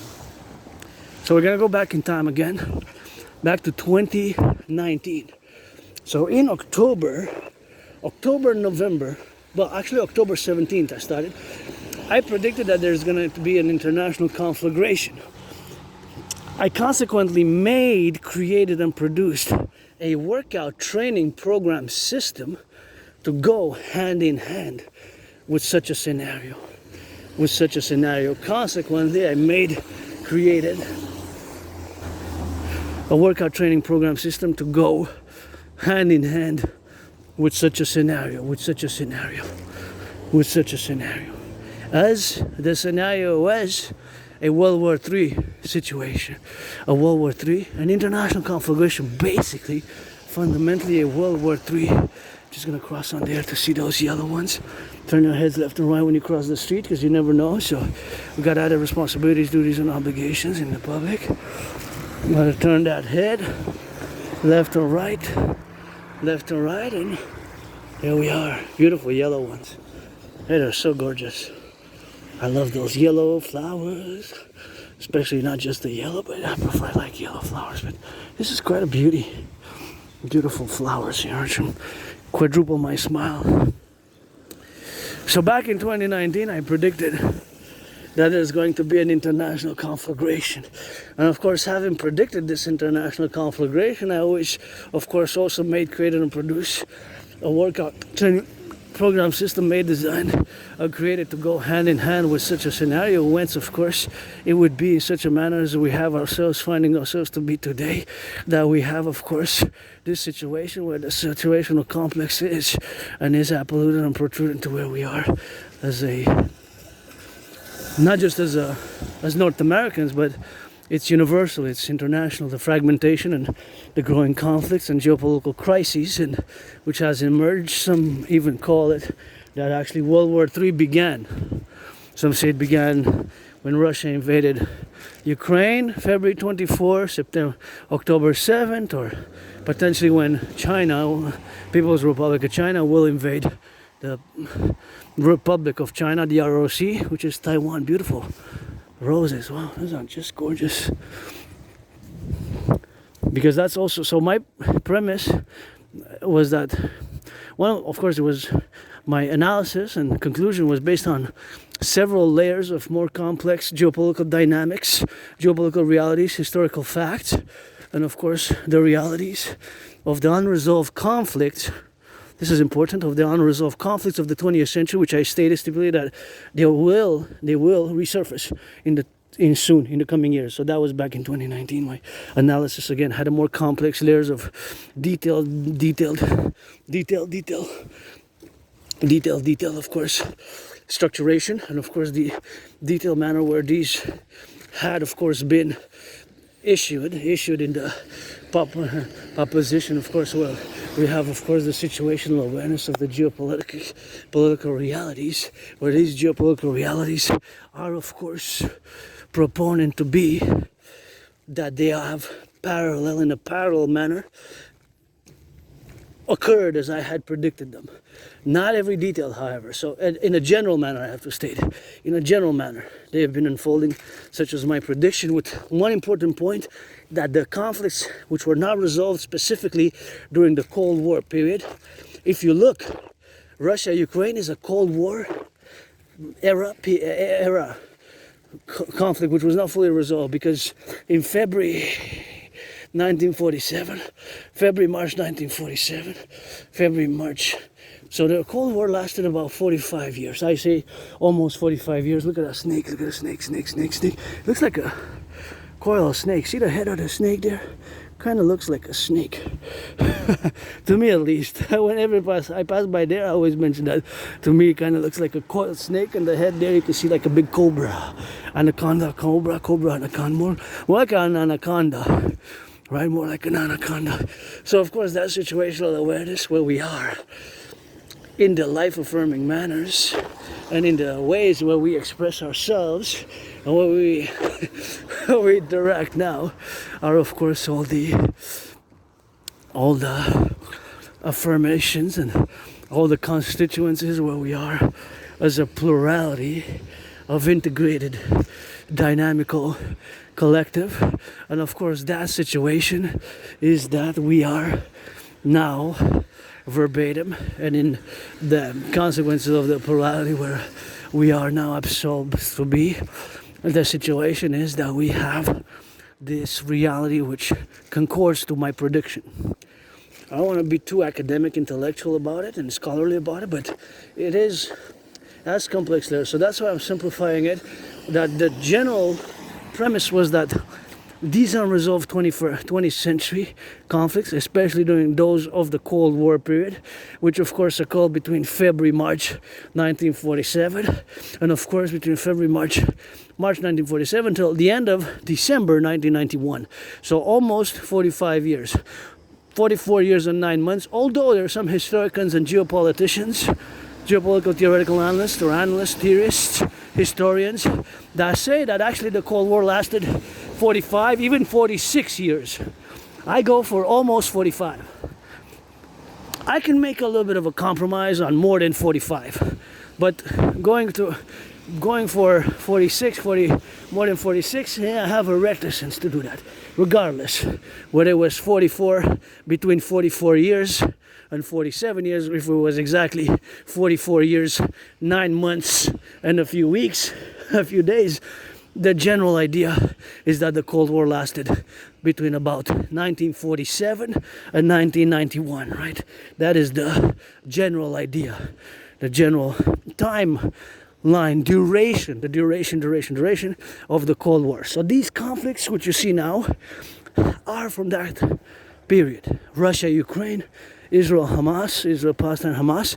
Hamas, the organization known as Hamas, was founded in the 1980s. I believe it was 1985, but it could be 86, 87, or 88 even. So between 1984 and 1989, there were 1984 and 1989, and I wish I could buy my anonymous friend here a house, maybe by the river best, the one that I showed yesterday would be best to buy it there, I guess, by the river with a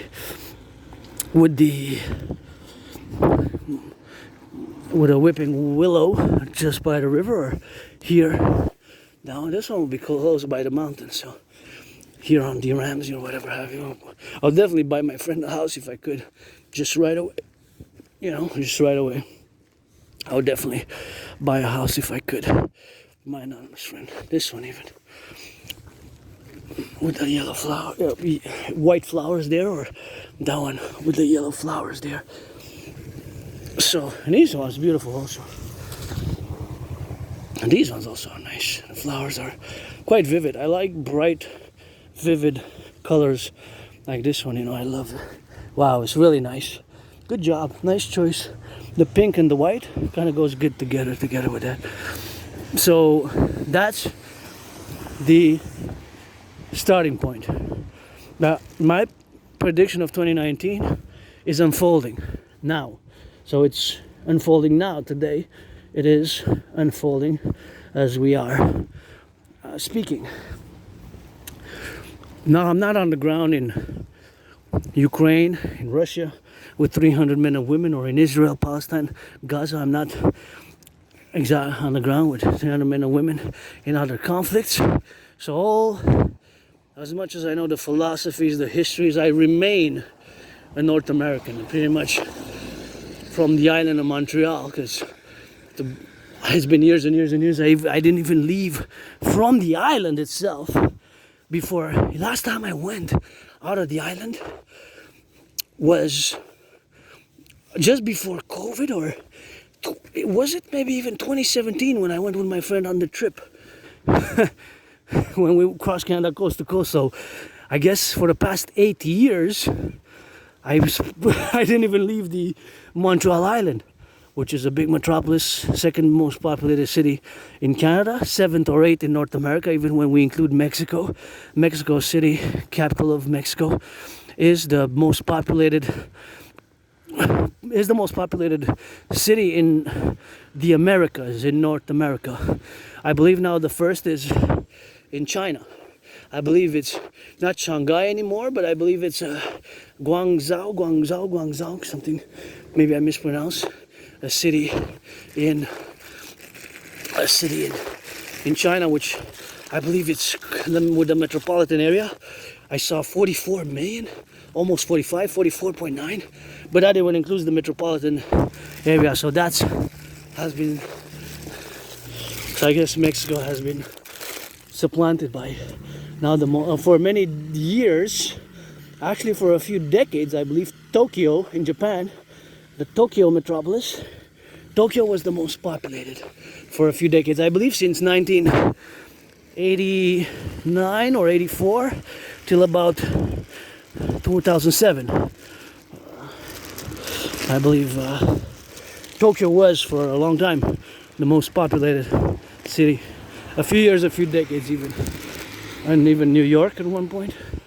New York was first, and in the 60s and 70s, 50s, in the 20s even. And New York was the most populated, I guess, for a few decades. And for a long time, Montreal was. Montreal reached 1 million people in 1929 or 1931. Montreal had 1 million people on the island already. So more than 100 years ago, Montreal already had the 1 million mark, which was top in the world population and was number one in Canada for decades and decades, and I guess hundreds of years until in Toronto. Toronto, I think, overtook Montreal's population demographically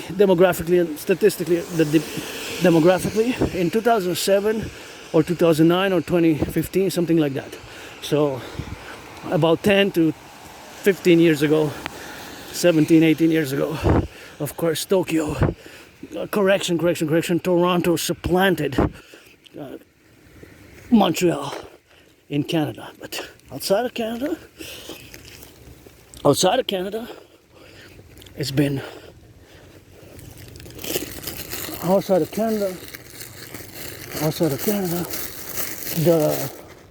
Canada,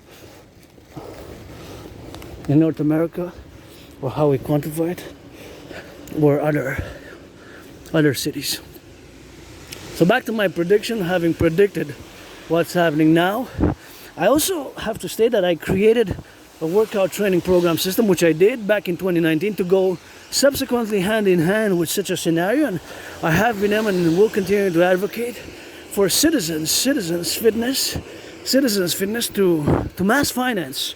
And we will, across our empire, when we fuse mass finance, citizens fitness. My workout training program system, for years and years and years, I've advocated for security establishments to incorporate it, for security establishments, for military, academia, in high schools and universities, to include it in the curriculums of high schools as young as 7, because my workout training program system requires no equipment. It was made, paradoxically, to go hand in hand with a World War III scenario and to increase general overall fitness, to increase general overall fitness,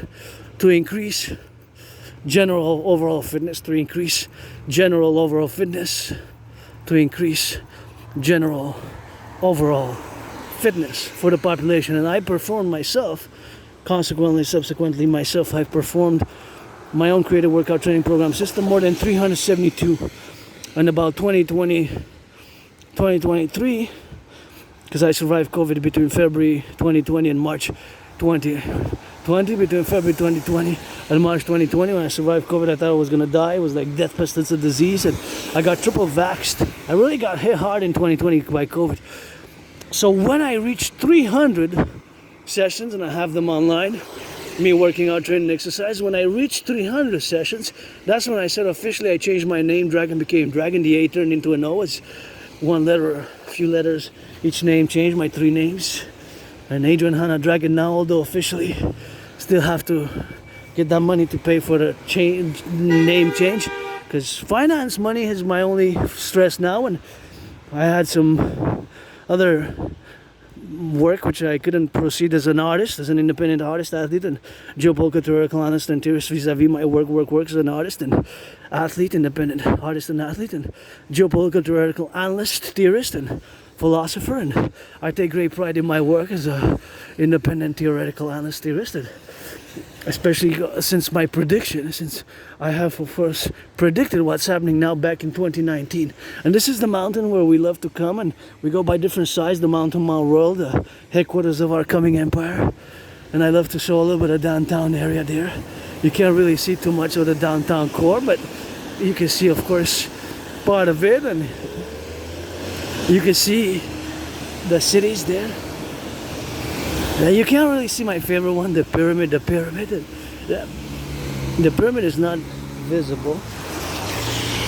And see, please, this is recycling, and that's, see, for example, this is garbage. See, that's what I don't like. This has to go there, and I have to get the gloves. I guess I'm gonna disinfect. But see, you got bottles. See this bottle? This is recycling. This has to go into recycling. So we have to do our due diligence, and I have to take my gloves. I took it with the tips, but that's recycling. So I already, every time I watch in a lot of them, individual citizens, we have to do our responsibility, right? Because one has to put the garbage in the garbage, and see, like this has to go there. See, this has to go there, recycling. This is recyclable period material. So we have to do our diligence. Please, please, please, please. Please, that's cardboard, that's recycling. So that's why we need the DGA on the ground, the Dancing Goddess Army, the Imperial Integrated Dance League. Because you see, so much of the products that are put in the garbage have to go in the recycling.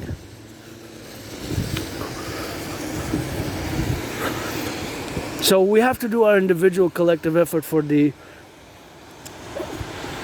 environment. Please, please, please. That's why we need not just the Dragon Army, the Imperial Integrated Citizen SSD Legion for total security, total service, total defense across the 63 collective, but also the Imperial Integrated Dance League to do such actions as I just did, to make sure that the recycling is recycled, and to take action in concordance and education in the schools and education online, and discuss and show citizens, and do the work for the environment, because it takes the individual action. It takes the individual action, not just the collective. And for years and years and years and years, I've been doing the work, of course, of retrieving the pollution, of which is on top of the mountain. And of course, we got to rap a little bit of rock and roll a little bit for that. I'm financially stressed with the resources have to be amassed public-private partnership for our imperial self, at least for the North American collective, as we look at those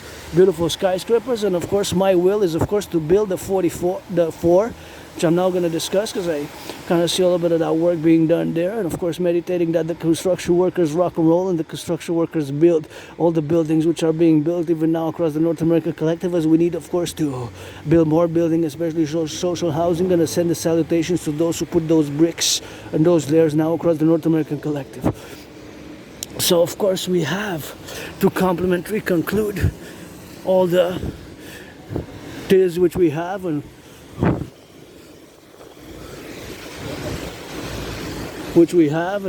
gotta check, because it's the light. Gotta check it. You cross the streets, and that's why you cross the streets safely. So see, they could have a person there in the rush speaking on the phone, taxi driver, or XYZ taxi driver. You could have heard those two fellow citizens there crossing. So you being late a bit doesn't equivalent a life, a life. So just keep that in mind.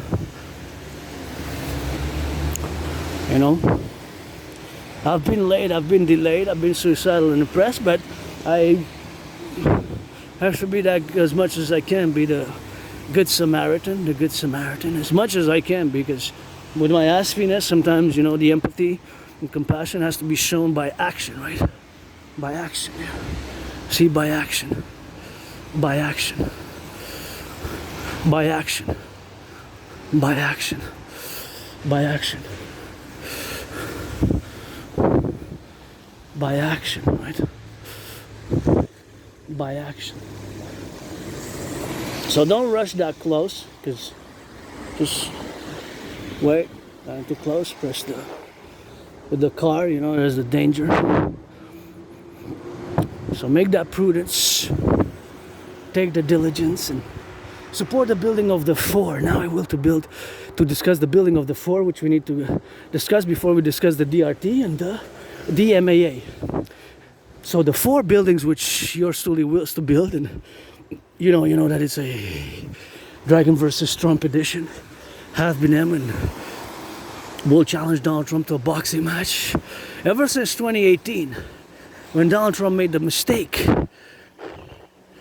to impose. Granddaddy Trump, you made a mistake. I made mistakes, many mistakes. You gotta admit, I made the mistakes. Canada, there's no way to invite Canada with tariffs to join the union, the perpetual union, to become a state. But it's not gonna be one state which we're gonna fuse.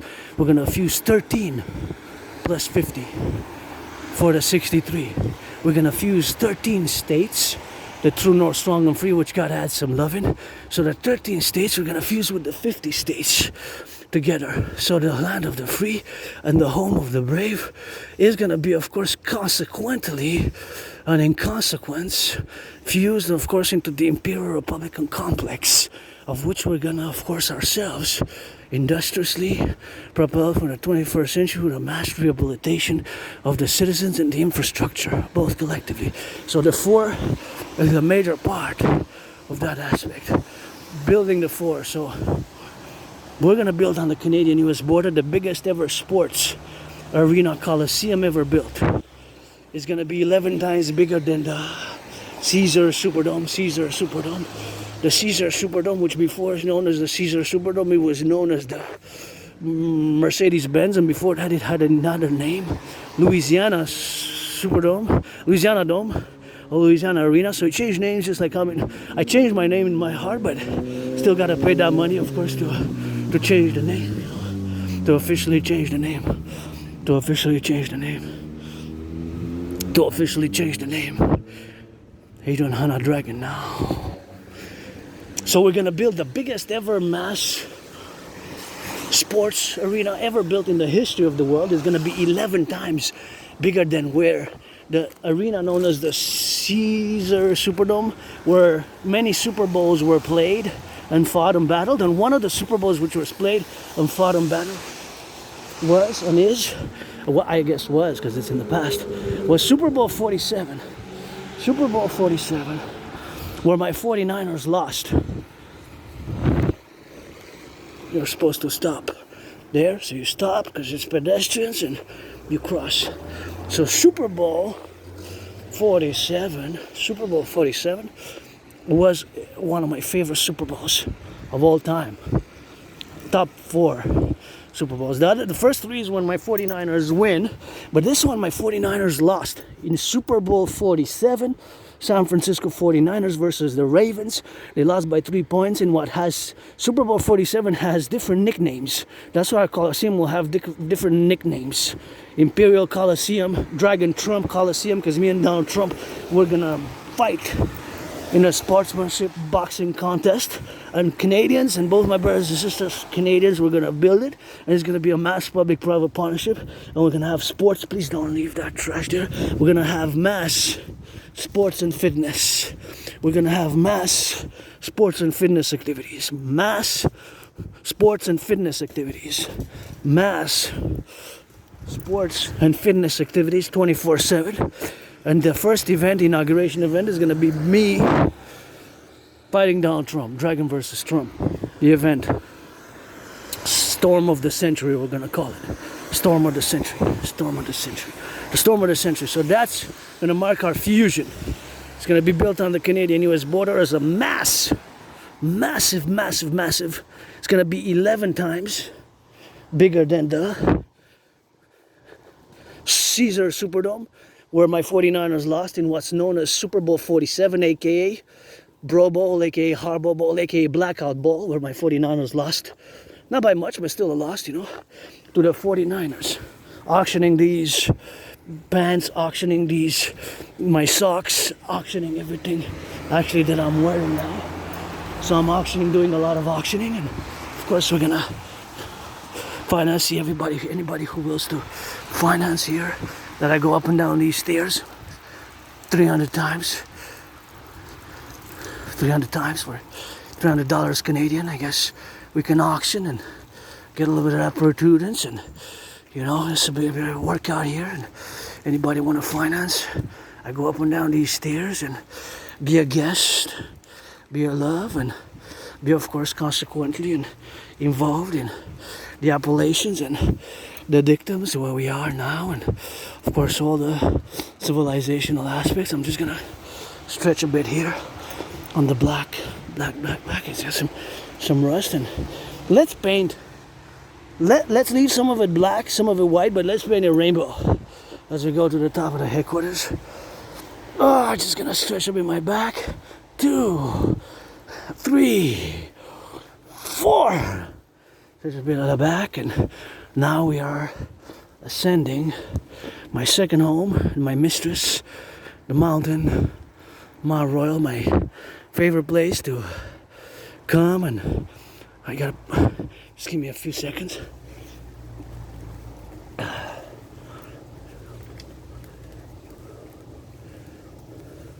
Give me a few seconds.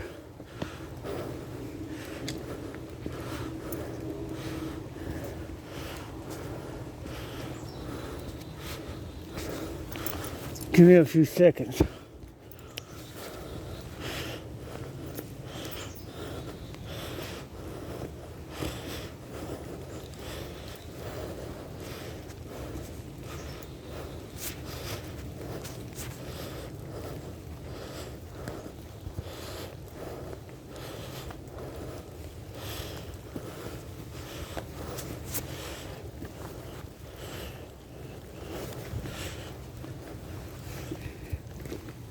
Oh yeah.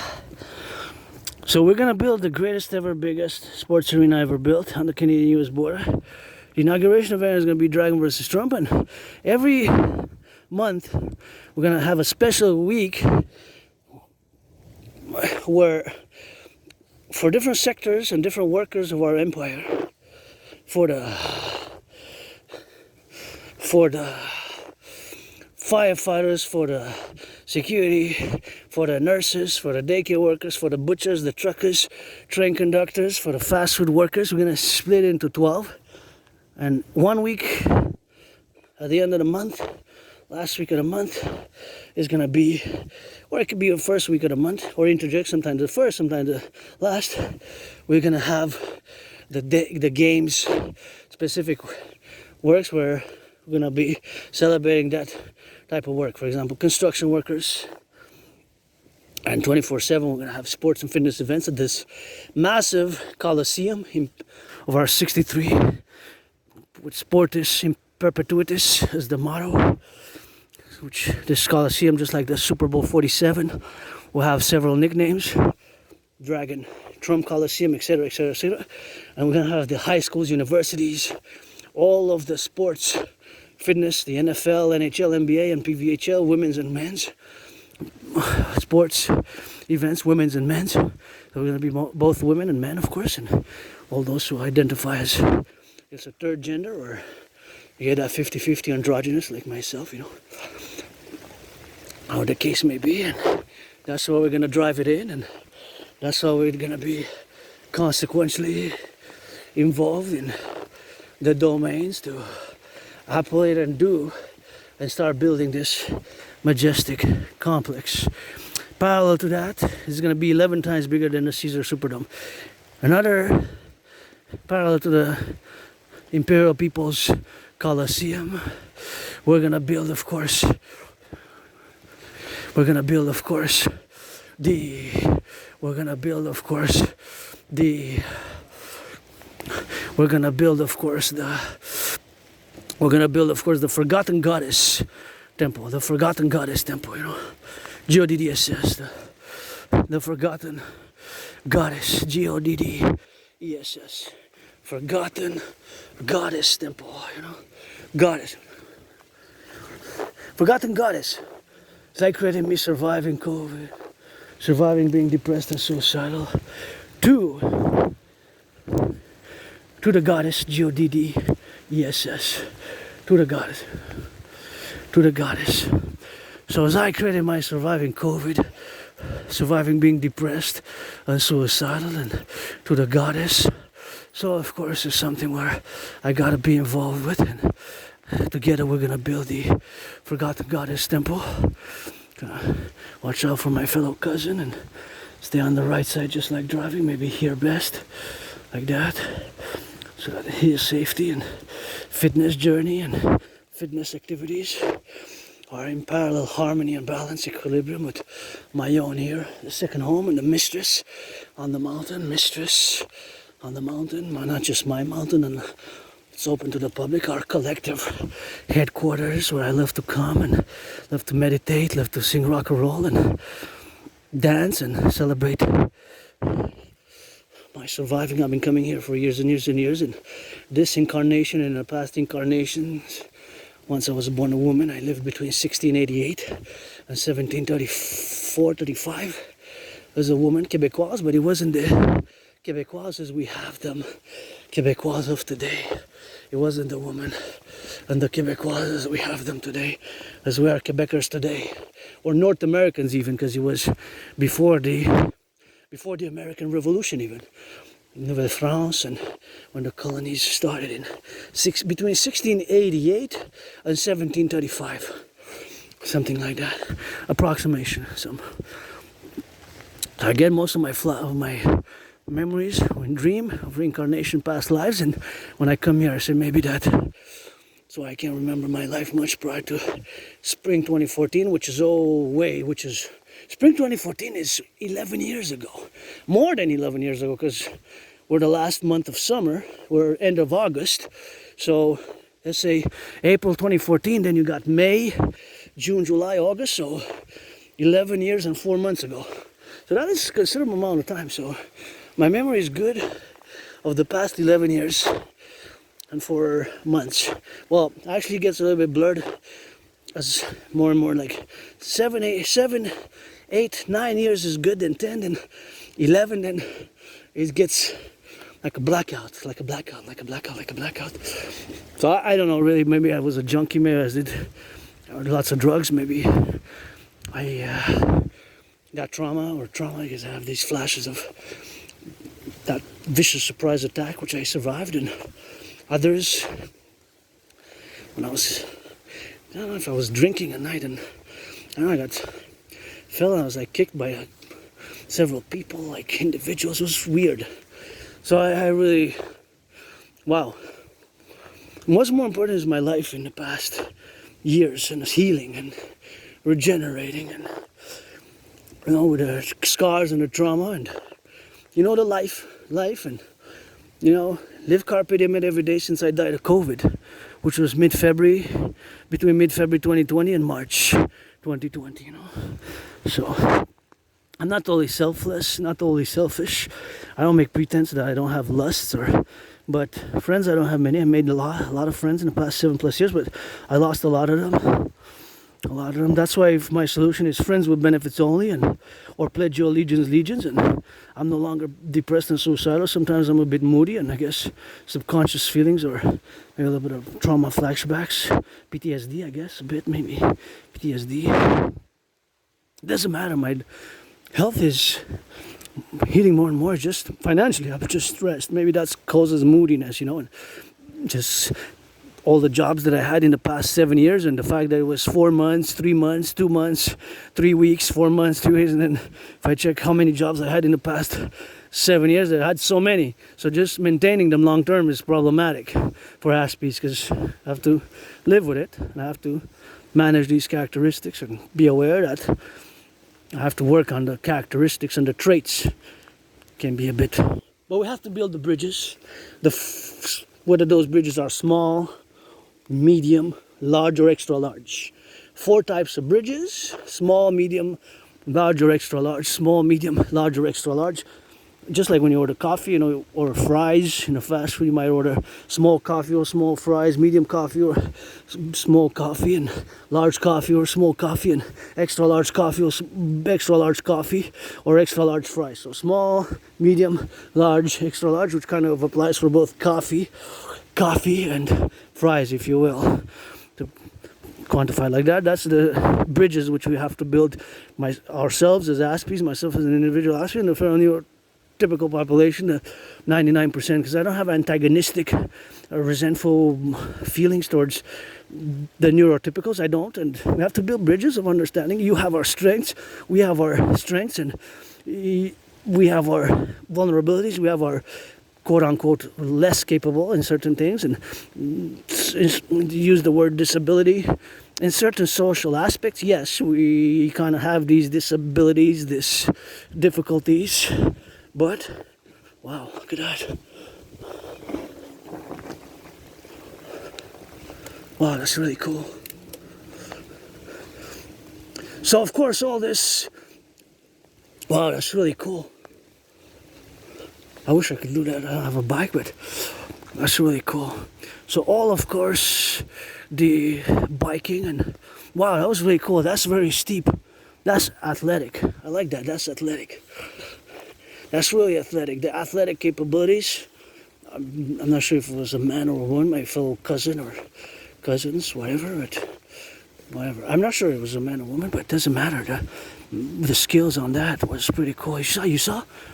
On the bike, he came mountain biking from the top and then went up from the top, and then it didn't even stop, and like kind of mountain bike has those thick wheels, and it's, of course, that is something which, of course, gotta get all those skills with that. It requires some balance, some equilibrium, some balance, equilibrium, and balance, and strength. So of course, Joe. Sometimes aspies were clumsy, but the clumsiness is usually on the house or other things. But now when I march, when I work out, train, exercise, and of course now I gotta let my mane out a bit, because we're here on the mountain, and it's time for the main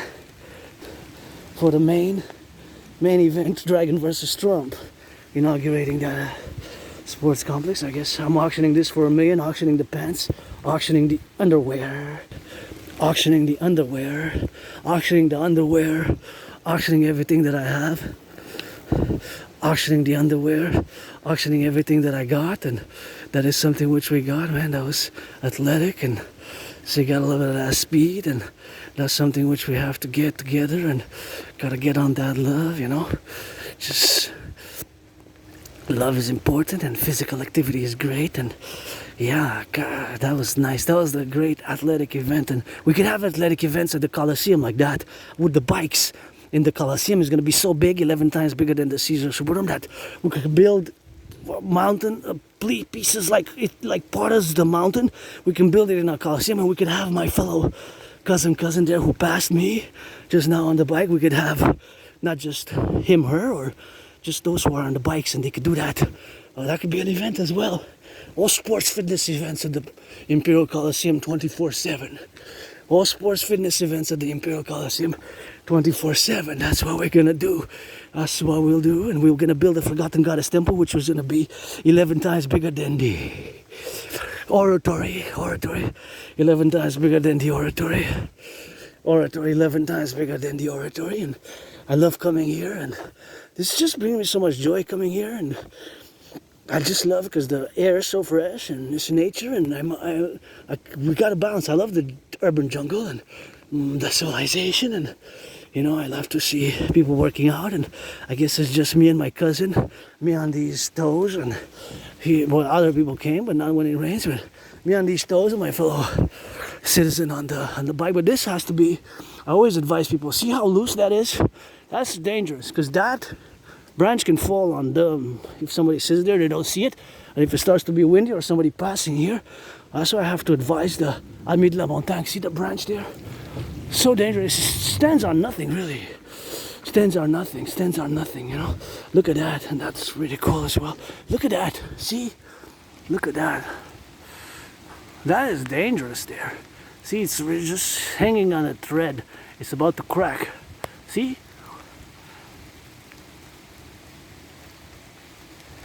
is hanging on nothing really. So that was somebody who's gonna get.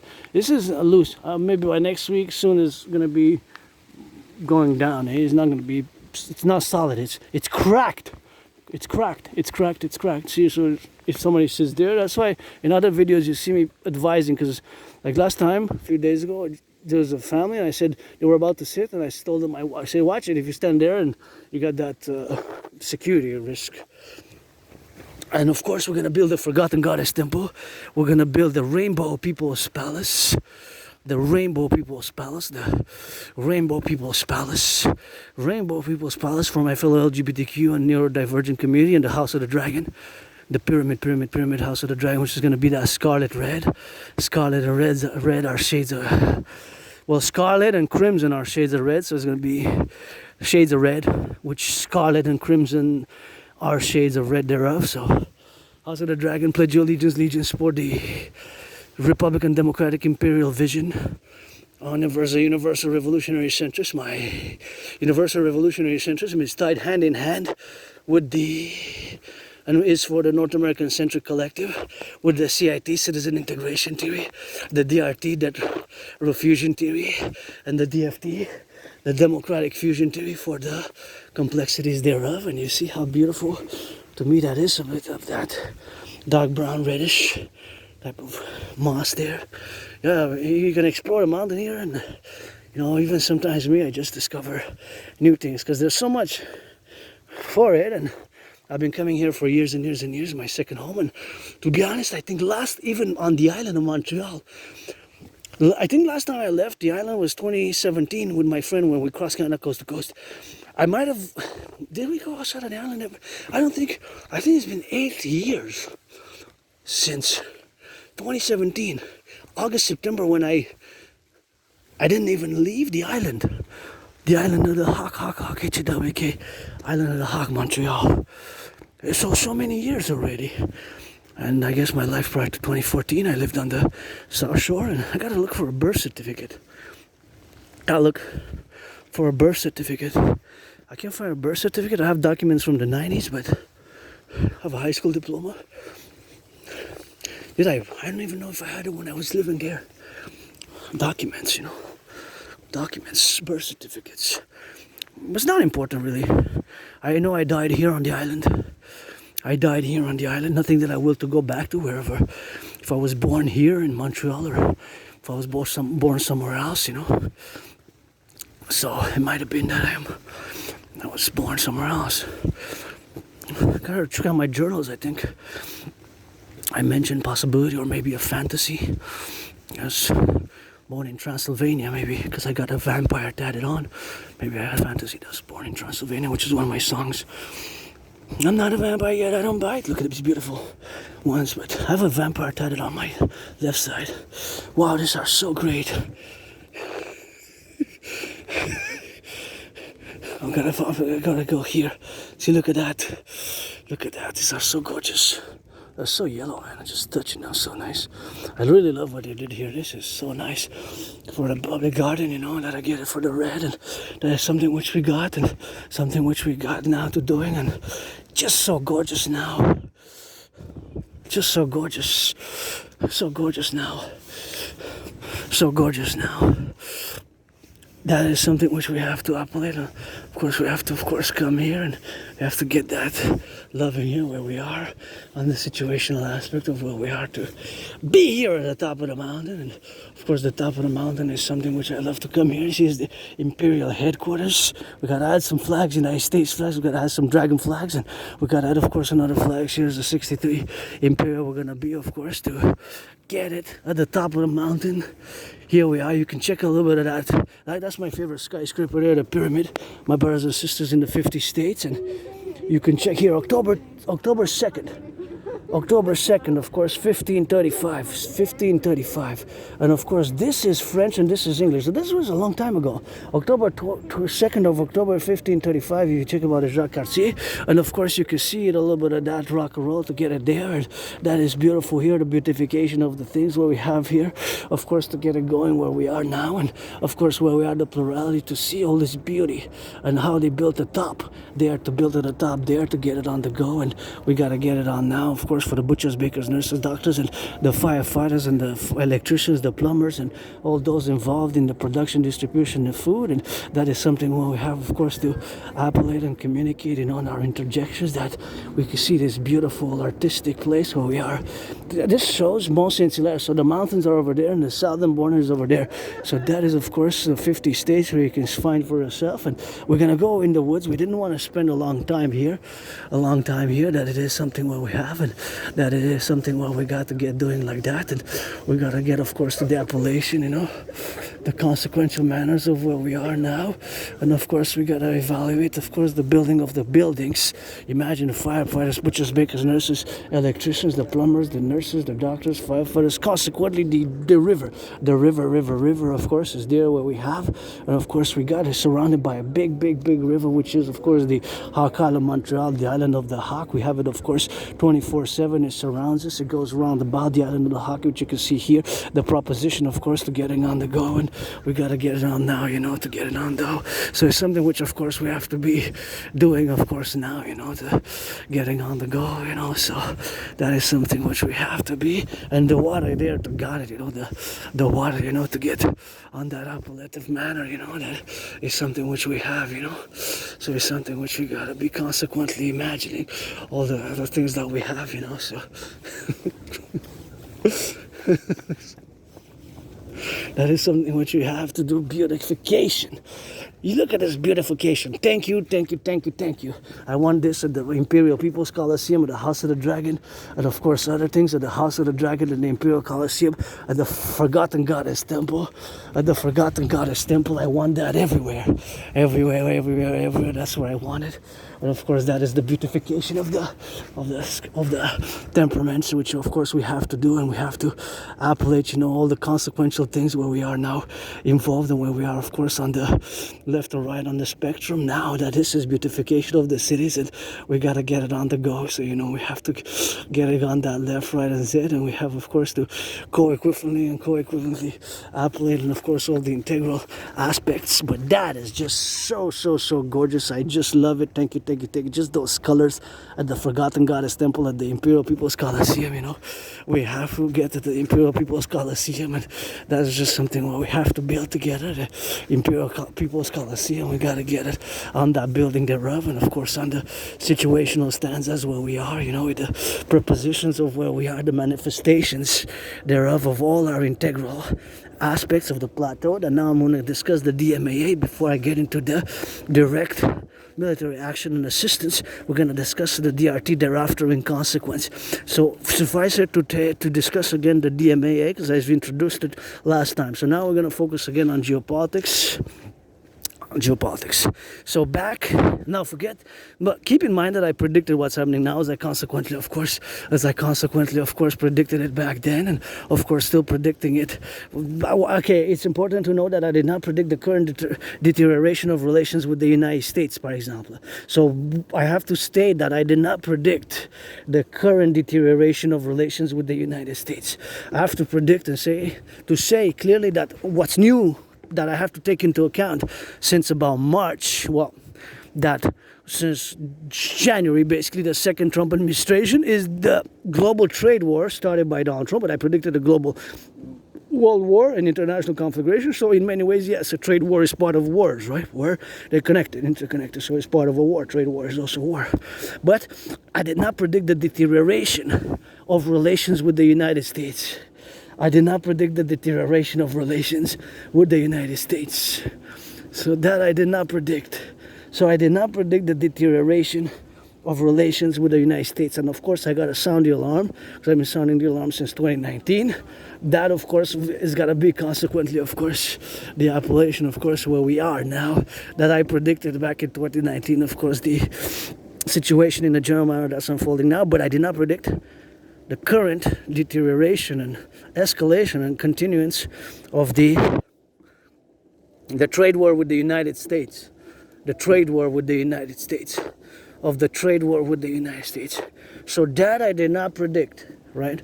That I did not predict. That's new for me as well. So this is the newness which we have to take into account. And now the statement, which I'm going to say, you have to, whether you're on the right, on the left, whether you're in the 50 states, born in the USA, or a US citizen or a Canadian, born in the USA and a citizen, of course, is, if you're born in the USA or whatever the case may be, it is the consequential that, of course, all our dynamics where we are now, that is consequentially, of course, to appellate and, of course, to integrate fully and suffuse with intensity, of course, concentration with what we got, of course, all our life-affirming values together as a North American collective, that this following statement has to be said in the affirmative with a yes, yes, yes, yes. You cannot say no, no, no. You cannot even say maybe. And this is a constant. Just like the pi symbol, the pi symbol represents the constant representation in the circumference and the circle. It's always 3.1416. 3.1416. It's always 3.1416. Right? It's always 3.1416. It's not a variable, it doesn't change. It's a constant relation between the circumference and the circle. 3.1416 is represented by the letter N. N for Normandy, natural, neurodivergent, or neutral. Normandy, neurodivergent, natural, etc. etc. The letter N has two heads. It's like an N with two faces, two heads. So that's why our coming empire of the 63, Imperial Republic, Democratic Republic, will have two heads, two faces, one for benevolence, kindness, goodness, and righteousness. Well, the other one will be for the punishment, justice, and punishment more of that matters. So I remember we'll have that N with two heads, two faces. So this from the mountain here, we're gonna have the Washington. Pentagon rather, Montreal military civilian industrial civilian security complex integrated, and of course Washington and the Appalachians in Canada will constitute a political social Ottawa, Washington will constitute a more political social dynamic. So we can have four capitals in the many ways of our empire. We'll have four capitals in many ways, but with distinct type of purposes. But it's not going to be really four in that sense, but we're going to have that deal from the mountain here, from the island, of course. And so the statement that I was discussing is this, that you have to say yes. Whether you're on the right or on the left, you have to affirm with a yes, yes, yes. So us, as Canadians, Quebecers, and my brothers and sisters here 50 states, our main interest when it comes to foreign affairs, I'm not discussing domestic internal affairs, it is to have the best, most cordial economic, social, financial relations with each other. You cannot say no, no, no. No, or maybe you have to say yes, yes, yes, yes. That is a non-negotiable. That is something which you cannot negotiate. That is something which, of course, cannot be negotiated with, and that is just has to be affirmed with a positive note. So the notation of the positivity of that is that all politicians, conservative, liberal, centrists, left, right, center left, center right, I'm not discussing far left or far right here, but vice versa, the United States vis-a-vis Canada, Canada vis-a-vis the United States, we have to work together to have established the best cordial, beneficial, friendly, brotherly, sisterly, familial, economic, social, defense, financial, commercial, social, cultural, sports relations with each other. That is a constant geopolitical fact for us because of our geographical location. We have that coast to coast, ocean to ocean. I'm just going to stretch a bit here and do the meditation. I stretch here a bit like that, my legs. So that is just the reality for our geopolitical reality due to us having to the east, that way is the east. We have the Atlantic to the west, that way. We have the Pacific. We have also our social, cultural, historical realities. And of course, due to these social, cultural, historical realities, we have to affirm that in the positive. There's no negotiation with that. As I gaze now on my favorite skyscraper, the pyramid, and of course see the beautification and the beauty of this beautiful Hawk Island metropolis, aka Montreal, that is so. So you cannot say no to that. That is a geopolitical reality, and it has been so at least since the dissolution of the British Empire post the Second World War. So that has been so at least since the Second World War. That reality has been established to be so since the end of the Second World War, when the British Empire started dissoluting, and of course the dissolution of the dissolution of the British Empire started with more intensity post Second World War. So that reality has been affecting us for at least many decades, and especially in the 21st century. And that's why I make the declaration that the king is absent, fellow Canadians. The king is absent. We should have been a republic and just get rid of completely the divestment of the mention of the King of England. Because keep in mind, our Prime Minister, Uncle Connie, pledged allegiance to the King of England and his heirs.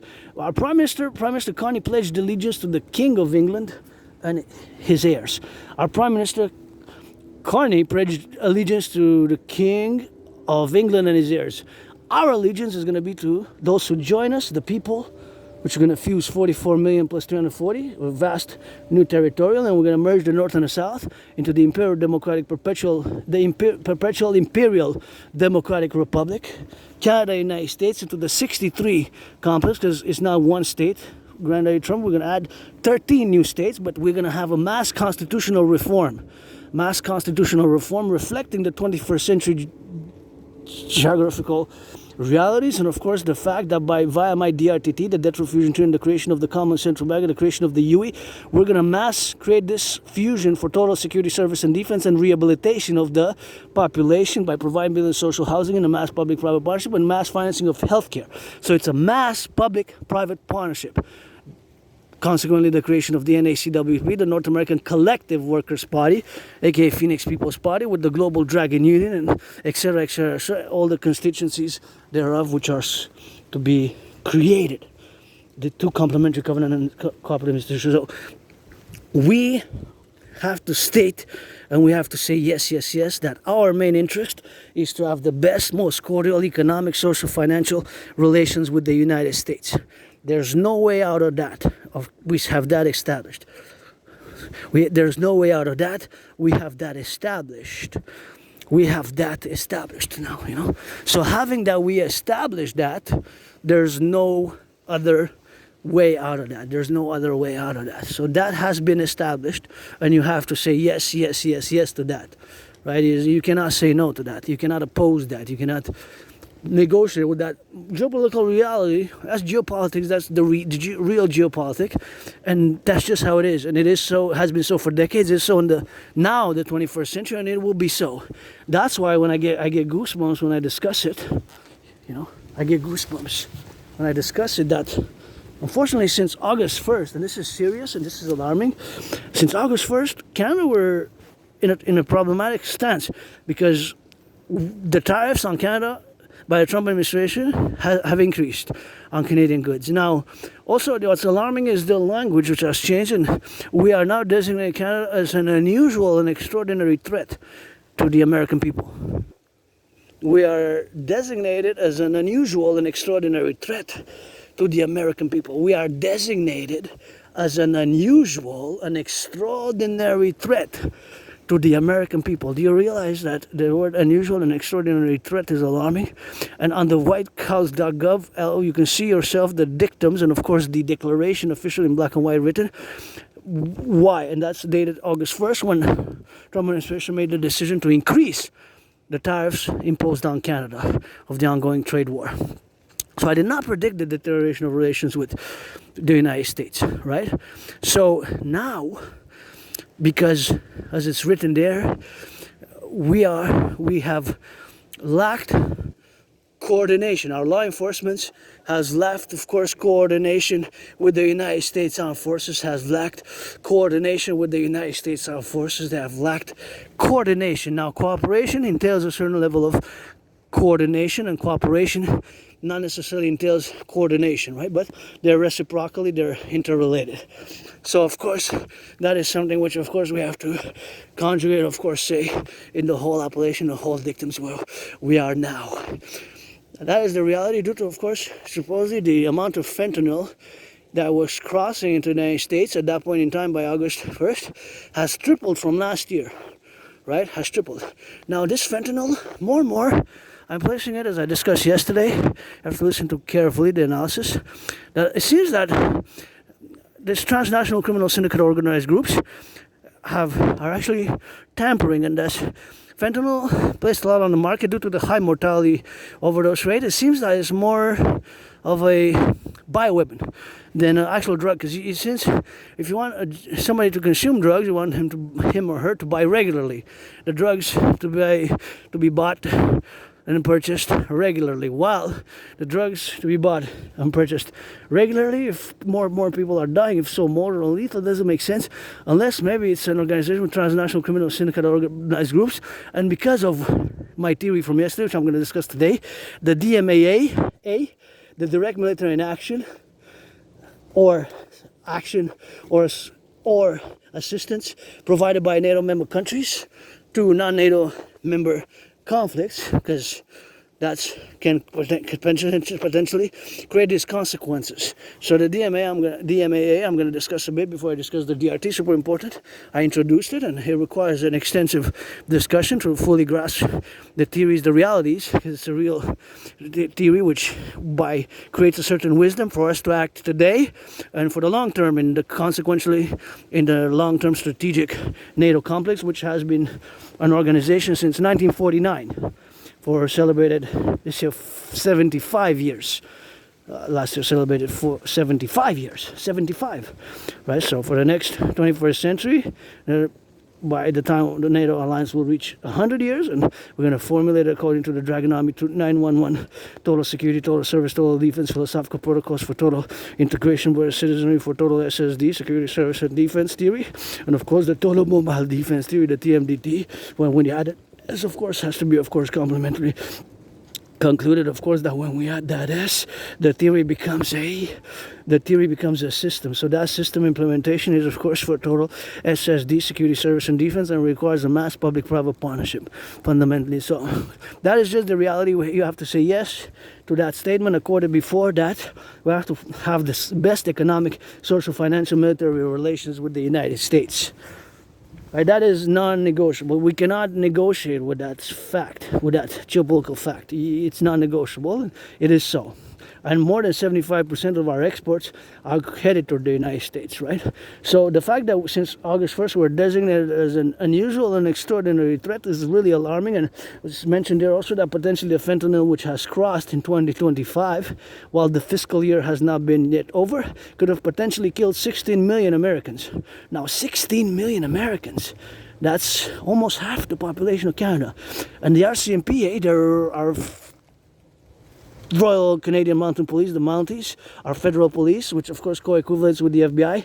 They warned us for years, Since about 2015, they started sounding the alarm more and more in 2017, and then during COVID, 2020, end of 2020, end of 2021, they kept telling us there's a growing transnational criminal syndicates organizing and establishing themselves in Canada. There's a growing transnational criminal syndicate organized groups establishing themselves in Canada. There's a growing transnational criminal syndicate organized groups organizing themselves in Canada.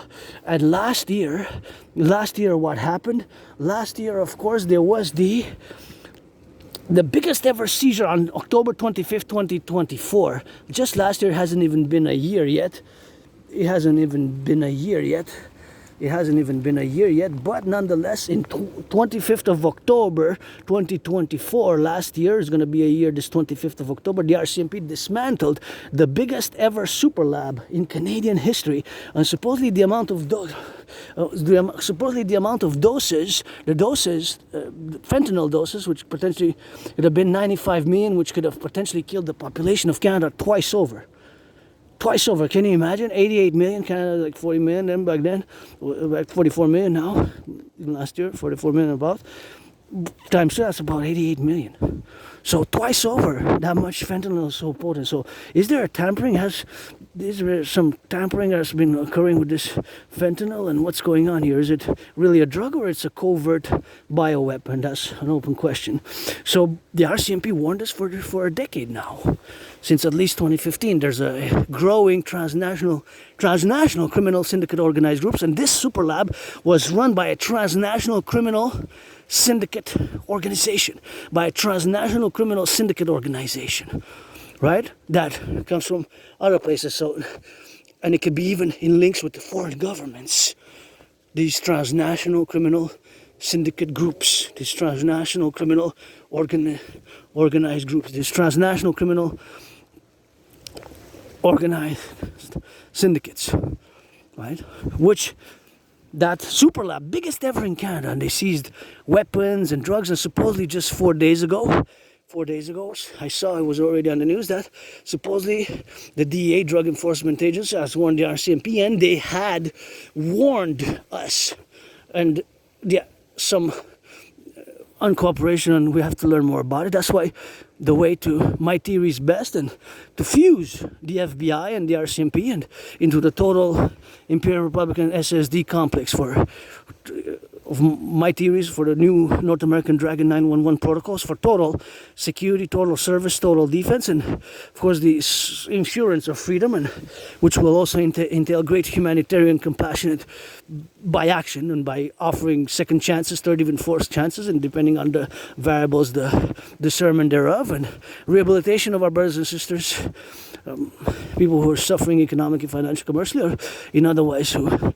turn their life around. Even my brothers and sisters, as I sing that rock and roll for my brothers and sisters in blue, the boys and girls in blue, for that security, as I also sing that rock and roll for my brothers and sisters who do their criminal rehabilitation and who take their second chances. You take your second chances, you turn your life around. I applaud that. That's something.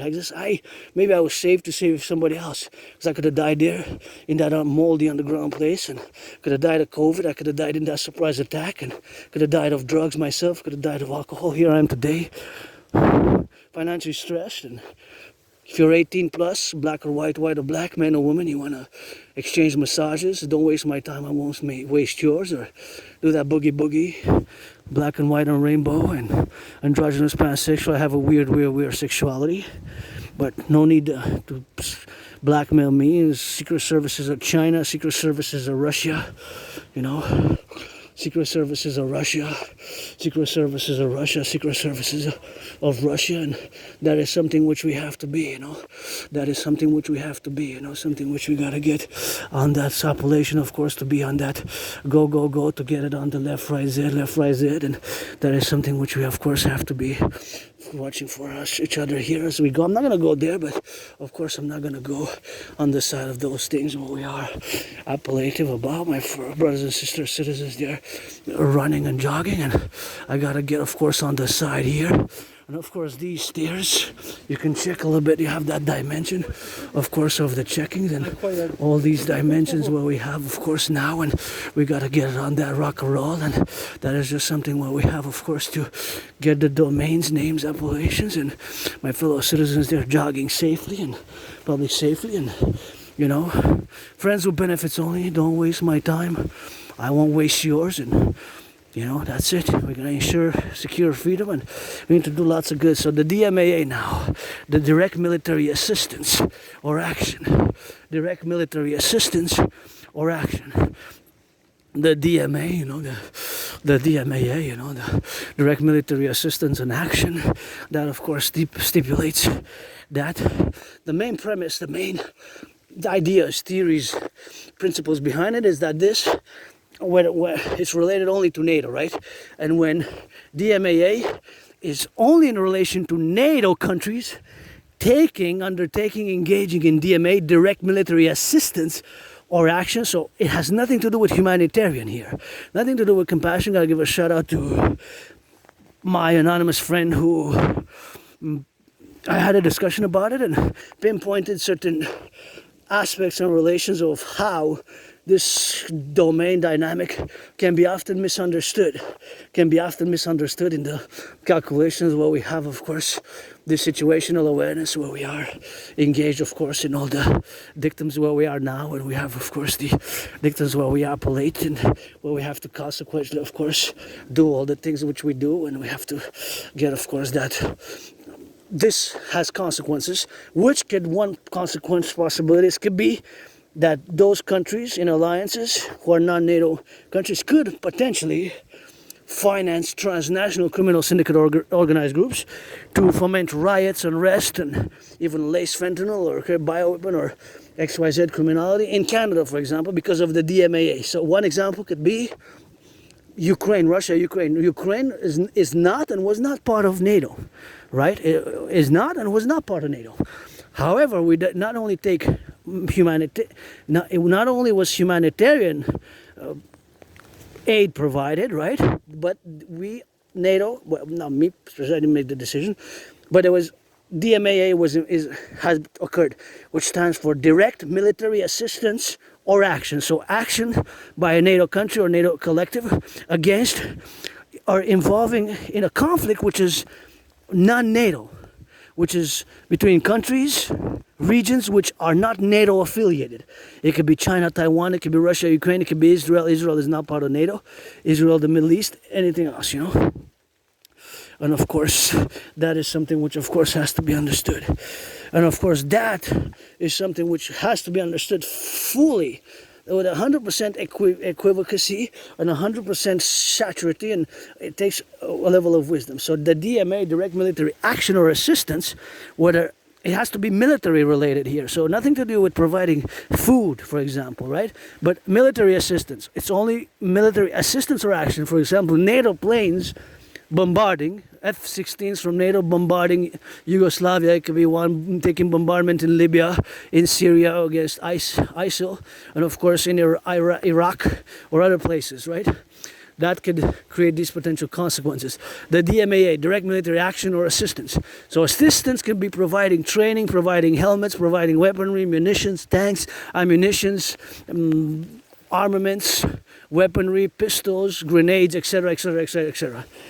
But that consequently, because those are military which could kill soldiers from the other side, that is a direct military action or assistance provided by NATO to non-NATO member countries, and then that has the potential to, for example, create the consequence, for example, as the Russia-China solidification. They solidified, they intensified, and they have been holding drills, military defense drills like they never had held before, China and Russia together. So that is just something which is a consequence. Potential, another one would be the governments, states, governments supporting transnational criminal syndicate organized groups.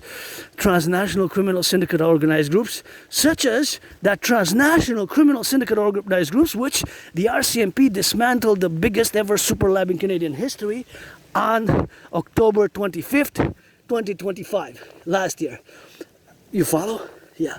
So it requires a certain amount of wisdom here. So this DMA is a framework, a theoretical geopolitical framework, which relates to NATO, North Atlantic, and of course the world, because this DMA has to do again only with action vis-a-vis in regards to conflicts which are between non-NATO member states. Russia, Ukraine, for example. China, Taiwan, it's another one. But the United States, indirectly by NATO, provided DMAA, direct military assistance and action to Taiwan, right? You follow? So, in a potential open conflict, will the United States, will NATO member countries provide further DMAA, direct military assistance, or even take action against China? That's where the DMA has, the DMAA, the direct DMAA is the acronym, DMAA, direct military assistance or action. So those acronyms, of course, there's much to it with individual characteristics and levels of severity. You could say you have you have white, yellow, green, or red. So just like, the national security, homeland security type of terrorist threat, the level of terrorist threats, the level of threat which can be involved, which you have to formulate a plateau. Now also due to this DMAA, paradoxically, not only to 9/11, supposedly me, because my memory is black out before 2014 spring, but of course supposedly I was in high school. Back 2014. So now being joyous, financially stressed to the bottom, having $11 for the weekend, I guess. Play 50-50 on the lotto. Maybe that's gonna be something. Buy myself some wafers, and already got a lot of food, and already got a rock and roll, so something which we have of course to do, and we have to apple it, and we have of course to integrate in all the domains where we are now with the plurality, and the DMA consequently has potentially these adverse effects, such as transnational criminal organized syndicate groups being supported, financed by foreign actors, governments who are responding, who due to the DMAA, direct military assistance or action undertaken by NATO. So that is a brief general, which provided some example concrete details. It is a philosophy which has to be further developed because it's evolving, but it's a DMAA, two A's, not three A's, DMAA, direct military assistance or action, or you can say DM, direct military assistance or action, but it can be both. Direct military assistance, providing weapons to the soldiers fighting an opposing army, or just action by bombardment or direct NATO soldiers on the ground, right? Which there are none now on Ukraine, because Ukraine was not part of NATO at the time of Russia's invasion, February 24th. Ukraine was not part of NATO, right? Israel was not part of NATO. Before October 7th, I was exploring the theoretical possibility of Israel becoming the 33rd NATO member country, Israel.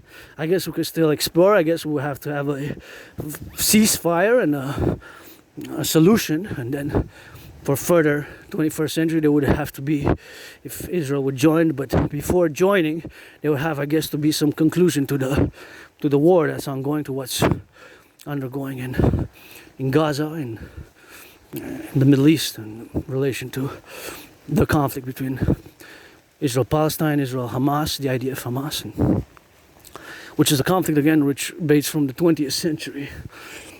So it was not fully resolved. So DMAA, direct military assistance or action, has those repercussions, those ideas.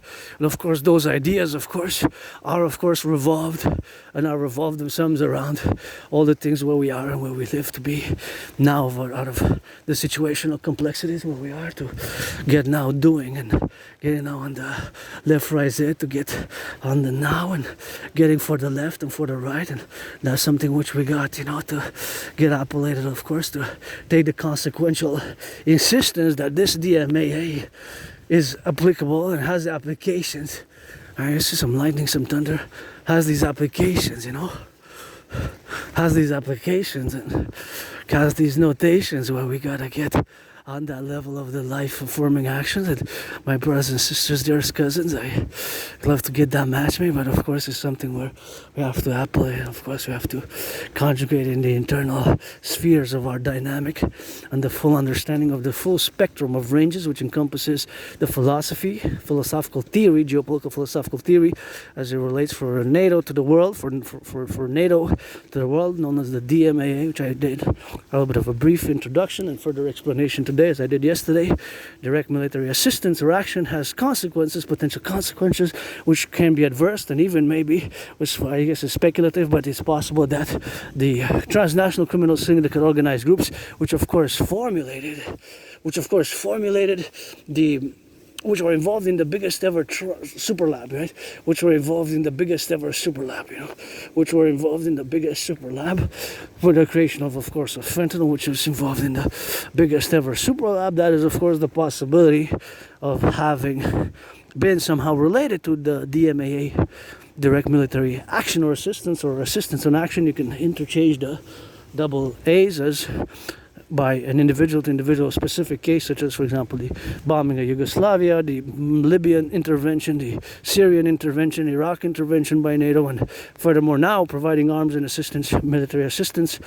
Not only assistance, there hasn't been direct action. In the case of Russia-Ukraine, we have to say that it's either one or the other, assistance or action, or both. It could be both.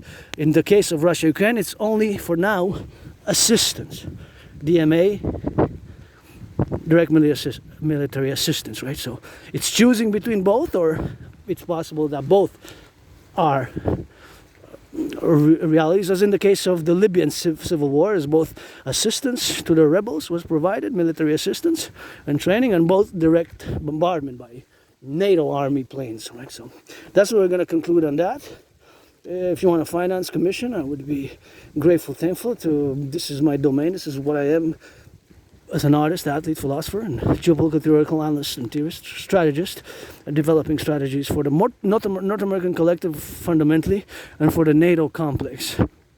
And here on the mountain, going to now discuss the DRT, the debt refusion theory, the DRT debt refusion theory now, because it's super important for the furthering of our North American collective citizen sovereign interest as a whole, and in particular for our collective, even transnational, I guess, NATO complex, of which, of course, we are now part of the NATO complex and directive and the military assistance where we are to be engaged with and to have, of course, the appellation where we have, So that is where we are now.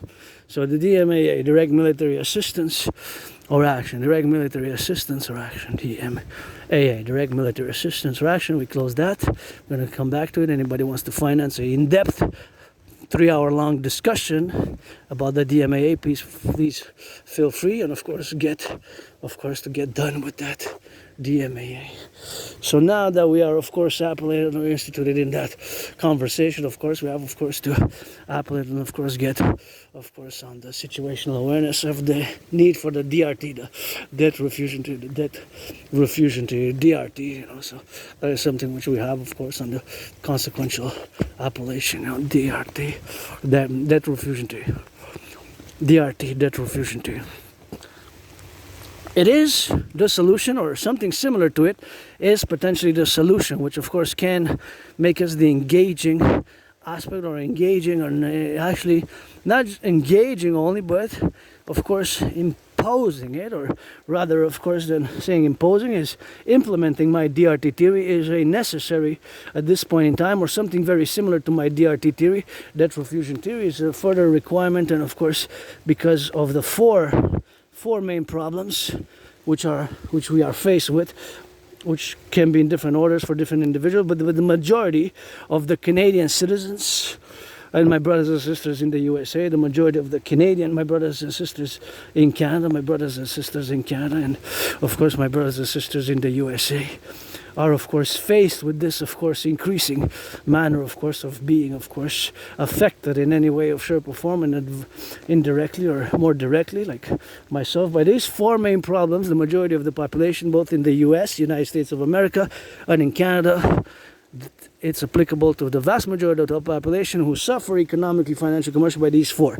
One is the growing cost of living.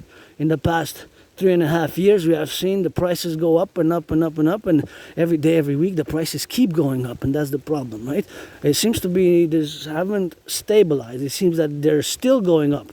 Even last time I suffered, my wafers went up, the chocolate went up. That I bought at 50 cents is now 63, which is co-equivalent to 26%. 26%. And of course, the milk is going up, the eggs went up, prices of goods which we consume, even beef, all other consumption goods which we need on a daily basis, food is going up. So cost of living is going up, cost of rents are going up. Now, my rent, I'm just going to state that is between $6 and $10, $6 and $10. So my rent went up by between $6 and $10. Between $6 and $10, my rent went up. My rent, $6.10. I'm not going to say exactly the amount. I'm not going to complain because I believe it is fair. So I have no complaints, personal complaints against the rent going up, because it was below even the maximum. It was like half of the maximum allowed. So I accept it. I can't complain. I think it's justified in my case. But in my case, it wasn't that much. I'm just going to say it's between $6 Canadian and $10. So you can say 6, 7, 8, 9, 10. 10 maximum, 6 minimum, anywhere between that range, or that minimum or maximum, between 6 and 10. Now, with the growing cost of living, growing cost of rents, but some rents went up even 44%, 40%, 50%, right? 25%, that's a lot. Although there's a limit, there has been cases which it hasn't been respected, the limit, and in other places there's not the same limit as we have regionally in Quebec or Montreal as a metropolis, a municipality. So we have that situation, right? We have that situation. Now, of course, the other situation which we have, consequently, is the stagnation of the salaries. The stagnation of the salaries. Stagnation of the salaries. The stagnation of the salaries. The salaries are stagnating. Salaries are stagnating. There's mass labor movements. Of course, there has been some gains, as in the Air Canada, which we saw. But overall, there's a stagnation of the salaries, right? The salaries are stagnated. Now, that's a problem. That's a big problem. The fourth one is the growing credit card debt, the growing credit card debt. People are getting more and more in debt. Debt for credit cards. People are maxed out their 4 credit cards. I don't have a credit card myself. I have a credit line. I am $10,000 in debt. So those 4 problems affect us negatively, the majority of the population, including myself, of both Canada and the United States. That's why the DRT has to be implemented binationally, in a binational manner. Of course, consequently, it's part of the bipolar strategy for the North American Collective, total BDD, benevolence, dominance, and dominion of the world, by creating, of course, this consequential Imperial Republic to dominate the world in a BDD, benevolent, dominance, and dominion manner.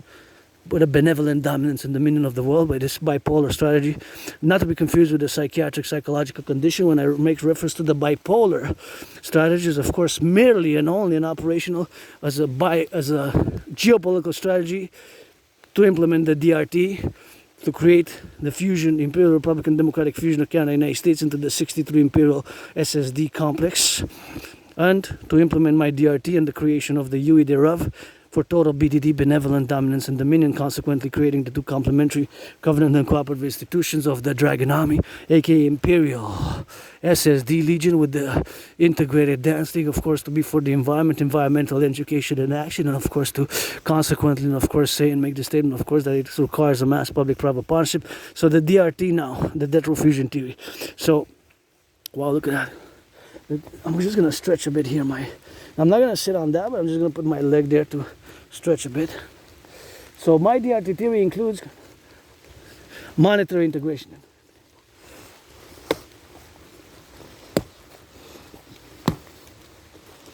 Monetary integration theory. So inside my DRT theory is integrated monetary integration theory. So inside my debt fusion theory is integrated monetary integration theory. So inside the DRT is integrated monetary. The monetary integration theory is integrated. The monetary integration theory is integrated in the DR, in the debt fusion theory. What is the monetary integration theory? It is the financial theory which was implemented in the European Union in the 90s. The Europeans, Germany, Italy, France, Belgium, and other countries, they destroyed their national central banks along with their national currencies, and they created the common central bank for the multinational union known as the European Union, known as the ECB, the European Central Bank. So they got rid of their old currencies. They created the European Central Bank. So my DRT, of course, includes that theory. So we're gonna of course let's just explain the DRT theory, the debt fusion theory. We're gonna take it all. So we're gonna take, of course, all the debt fusion theory, and that's what it is with that, and that's what we're gonna get consequently to go do it. And of course we're gonna take all the public and the private debt, including my debt, your debt, our debt, my debt. Of course, then it's $10,000. It's $10,000. So my debt, your debt, we're gonna add it all up, coast to coast, ocean to ocean. We're gonna convert all the public and the private debt into US dollars. We're going to add it with the public-private debt of the US.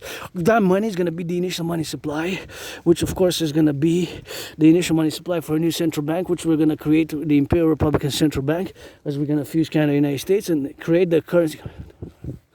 Create a currency known as the UE. U.universal, E.exchange, U.UE. U.universal, E.exchange, U.UE. The universal exchange is of course going to be constituted. Of course, we're going to create the UE, the U.universal, E.exchange, U.UE. The universal exchange is going to have the value of the US dollar. We're going to make an interest rate level of maximum principal of interest is not going to be able to be more than 10%. 10% is going to be the maximum thereafter allowed on any loans whatsoever after we create this new Imperial Central Bank by fusing Canada and the United States. We're going to create the UE, which is going to have the value of the US dollar by taking all the public and the private debt of Canada, converting all the public-private debt of Canada, including my individual citizen debt of $10,000, added with the United States public and private debt and all the other money in circulation, create this new currency, calling on my all public-private partnership of mass telecommunications and banks and BlackRock and Blackstone are 2 financial institutions which differ, and all these financial institutions which of course are different, and these financial institutions which of course are different is of course we're going to merge them, and it's going to take a public-private partnership. We're going to of course ask support from my fellow brother citizen Bill Gates, and as a mass public-private partnership we're going to fuse Canada and the United States. We're going to get rid of the border. do a mass census, see who's been living here since 2017. So see who's been living here since 2017, and of course we're gonna get since 2017. We're gonna create a mass census. We're gonna of course categorize, of course, the mass census. We're gonna see who's been living here and established since 2017. And we're gonna of course create this common currency UE. Of course we're gonna create the imperial complex for total SSD. We're gonna get of course done the census, of course, and we're gonna get rid of the border, create a common passport, common currency, build, create this. Let me hydrate a bit. We're gonna build, create.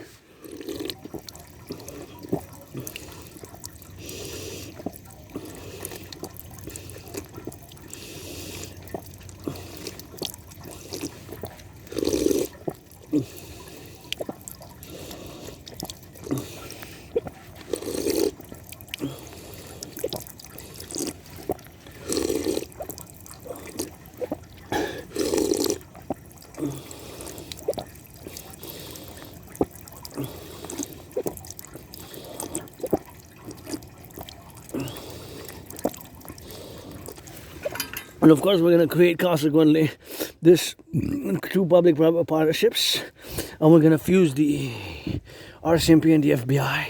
We're going to get rid of the border, fuse the RCMP, the FBI. The security apparatus will be, of course, fused with mobilization of the population. We're going to mobilize from existing past and citizenships, and we're going to create the Imperial Integrated Security Service and Defense Force for the 63. 1% of the population of each of the 63 states is going to be in perpetuum for only this Dragon Army, aka the Imperial Integrated SSD Legion, is going to serve only for SSD, security, service and defense, coast to coast, ocean to ocean, security, service and defense, integrated with all civilian and military as a public-private partnership, but based on my philosophies such as the CIT, citizen integration, the 911 Dragon Army protocols for total SSD, and complementary to the Dragon Army, aka the Imperial Integrated SSD Legions, the Imperial Integrated Dance League, the Dancing Goddess Army, because it's always God bless and Goddess kiss. It's always God bless and Goddess kiss the Empire. Our coming empire, let it be the Democratic Republican Empire. And of course, we're going to mass build, of course, 44 tunnels. We're going to mass build 44 tunnels, Mass build 44 tunnels in, of course, the tunnels which, of course, we're going to build is going to be, of course, like cities, but with tunnel structures. And in case of a thermonuclear war, we need to start building the N.A.C.W.P. Of course, my brothers and sisters are going to do the criminal rehabilitation, and we're going to implement, of course, the Imperial Criminal Rehabilitation Act, put some work, and mass finance the rebuilding of the infrastructure. We're going to mass finance the rebuilding of the infrastructure of the North American Collectif. We're going to build the bridges, rebuild the bridges. We're going to build a massive rebuilding of the bridges, the aqueducts, the sewers. We're going to mass finance fitness, create some UEs as a mass public-private partnership. We're going to build these centers of total SSD, Legion Integrated Security Complex. And of course, we're going to build mass buildings across the 63, where citizens can go and can monitor everything that's coming in via the planes, in the airports and the ports and on the highways, the trucks. And we're going to have the citizen integration with the security plateau to see the trucks and the truckers and everything that's happening in the cities. And we're going to have volunteering events and sports events. And we're going to have the sports events complex, and we're going to have sports in perpetuity. We're going to beautify the cities, and we're going to rebuild the North American inner urban cities. We're going to build the North American inner urban cities. We're going to rebuild the North American inner urban cities, aka the ghettos. We're going to rebuild the ghettos together, the North American inner urban cities, beautify the public spaces. We're going to mass finance citizens' fitness, rehabilitate, channel the aggression, sports and fitness, and we're going to take care of the environment, and we're going to become a great family here, open the resources. We're going to also mass finance healthcare.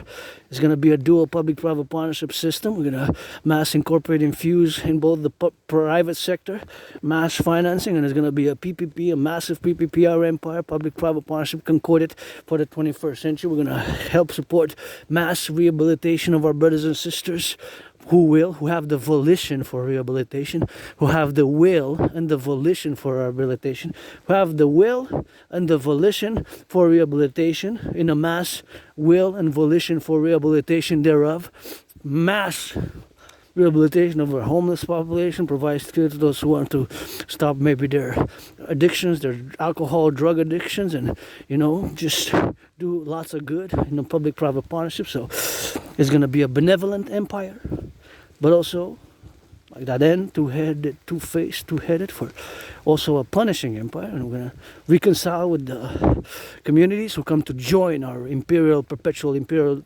democratic republic, our perpetual imperial democratic republic of the 63, and get that coast-to-coast, ocean-to-ocean from Hokkaido, Montreal. And we're going to have the Dragon Army integrated with all existing, the National Guard of the United States, sportsmanship, but video cameras and filmed and all recorded with mass supercomputers and mass data systems. We're going to, of course, build this plateau and, of course, have the rehabilitation, of course, of those congruences and systems which we're going to have, of course, to get it doing now. And we're going to mass finance fitness, and that is sometimes which we have to get. And, security, safety, and fitness, and public safety and rehabilitation, hygienic protocols. We're going to do lots of good in the public. This is going to be a new reality for us. It's going to be something which is going to be in accordance, and it's a new reality, a new development, and it's going to require lots of work together, because it's been a lot of work, a lot of pain, suffering for a lot of us in the past years, and that's what it is with that, and that's how we got going, and sometimes we just got to get on that glove, and that is something which we have to get doing with that, and that is something which we got to get loving, something which we got to get doing with that, got to get doing on that. That is something which we have, of course, to do, and to get it on that, and my cousins all across the empire, a great family here. We're going to be doing lots of good. We're going to reconcile, and it's going to be a democratic republic style of a philosophy. And this PPP, public-private partnership, of course, will require a lot of work together, a lot of rehabilitation, a lot of education as well. It's mostly formalized in my philosophies in a general manner. There are some details, of course, but of course, such as the DRT, the debt refusion and the creation of the UE, will require a certain level of more in-depth discussion. But generally, it is the solution. And since we can have an economic, financial, commercial crash, that is also possible that we have it now, of course, in the verbatim where we are.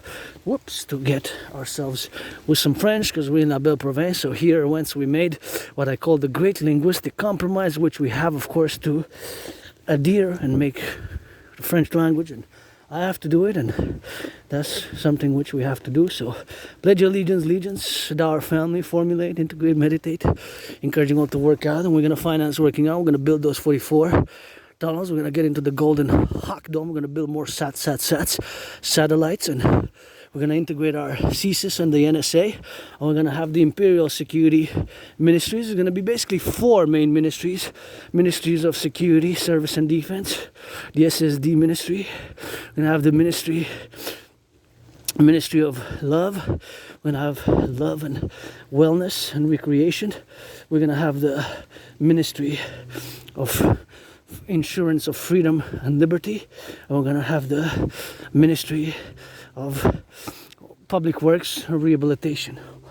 Kind of those 4 ministries. The names are not necessarily set in stone, but those 4 ministries will confluently and congruently be about their business and integral of the aspects where we are. So those 4 ministries, and now of course we're going to discuss a little bit, just bring to attention that we're going to also finance by the DRT, the debt refusion. We're going to mass finance tourism. So North American tourism, we're going to mass finance North American. That's correct? Ça va? You're okay? Okay. Ciao. Just wanted to make sure.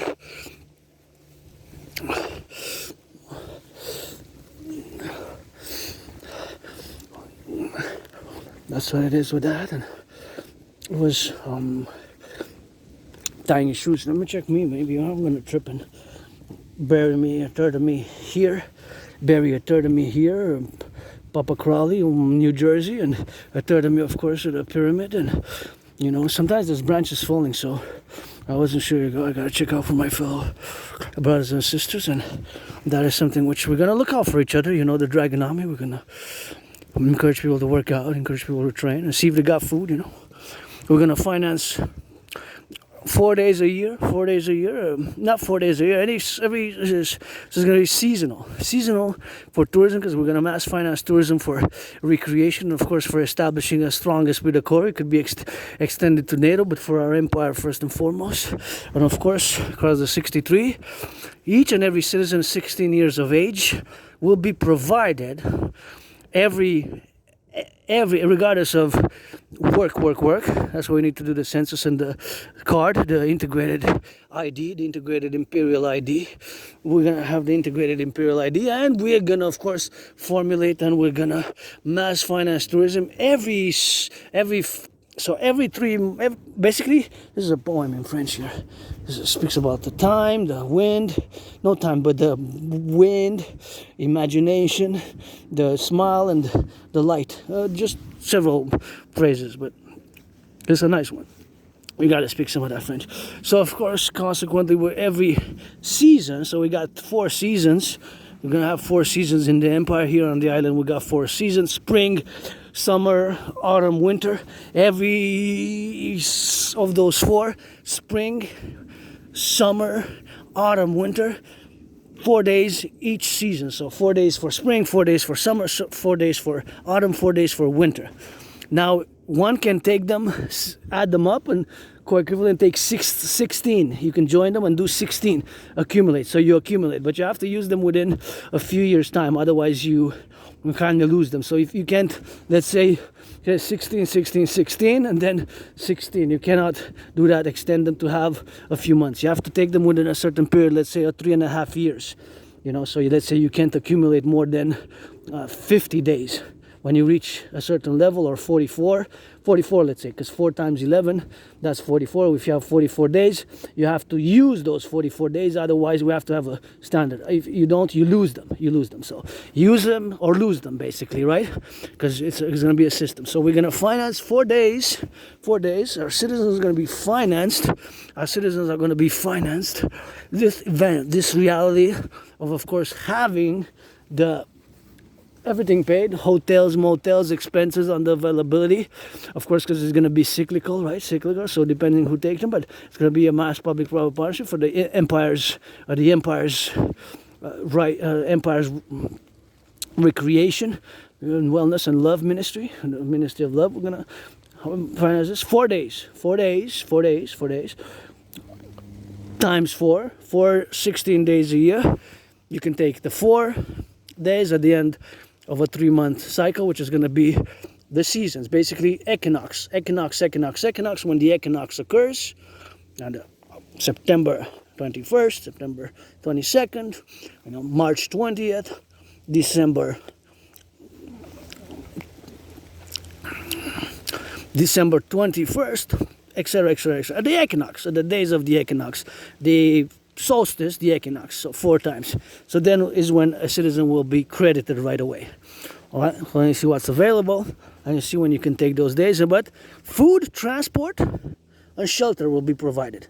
So you can go anywhere across the 63 states. So I'm going to add the 13 from Canada, 50 of the United States. So you can go from Yukon, the state of Yukon, to the state of Mississippi, Texas, to Quebec, here, Quebec. From Quebec, you could go anywhere in the 63 states. You follow? So it's going to be a tourism ministry, but it's part of the love ministry for rehabilitation and establishing a strong esprit de corps. 16 plus, automatically when the person turns 16, one will be accorded those 4 days, right? You're turning 16 at the end of whether you turn 16 November 6th or July 24th or, December 3rd or October 18th or etc. Mid-February or December 24th or June. And the summer solstice, I think, is the 20th or 21st of June. So that's when the next season, ending of the season, you will be accorded those 4 days, starting when one is 16. And of course, that will be, of course, the ministry, of course, where we're going to have, of course, to get it doing on that. So that ministry, we're going to have, of course, the Ministry of Love, which we're going to have to be complementary to, of course, the support and full support of all the military, of course, support of the Dragon Army and all public-private partnership organizations at all private partnership organizations, once of course we're going to do of course the appellation of course to get financing, and of course those 44 days we're going to be maximum. Of course 4 days are going to be each season is going to be 4 days, and of course those 4 days we're going to of course appellate them to be of course in those 4 days we're going to get on those situational awareness of course to get it on the go of course for the plateau where we are now. Of course I see some of those lights.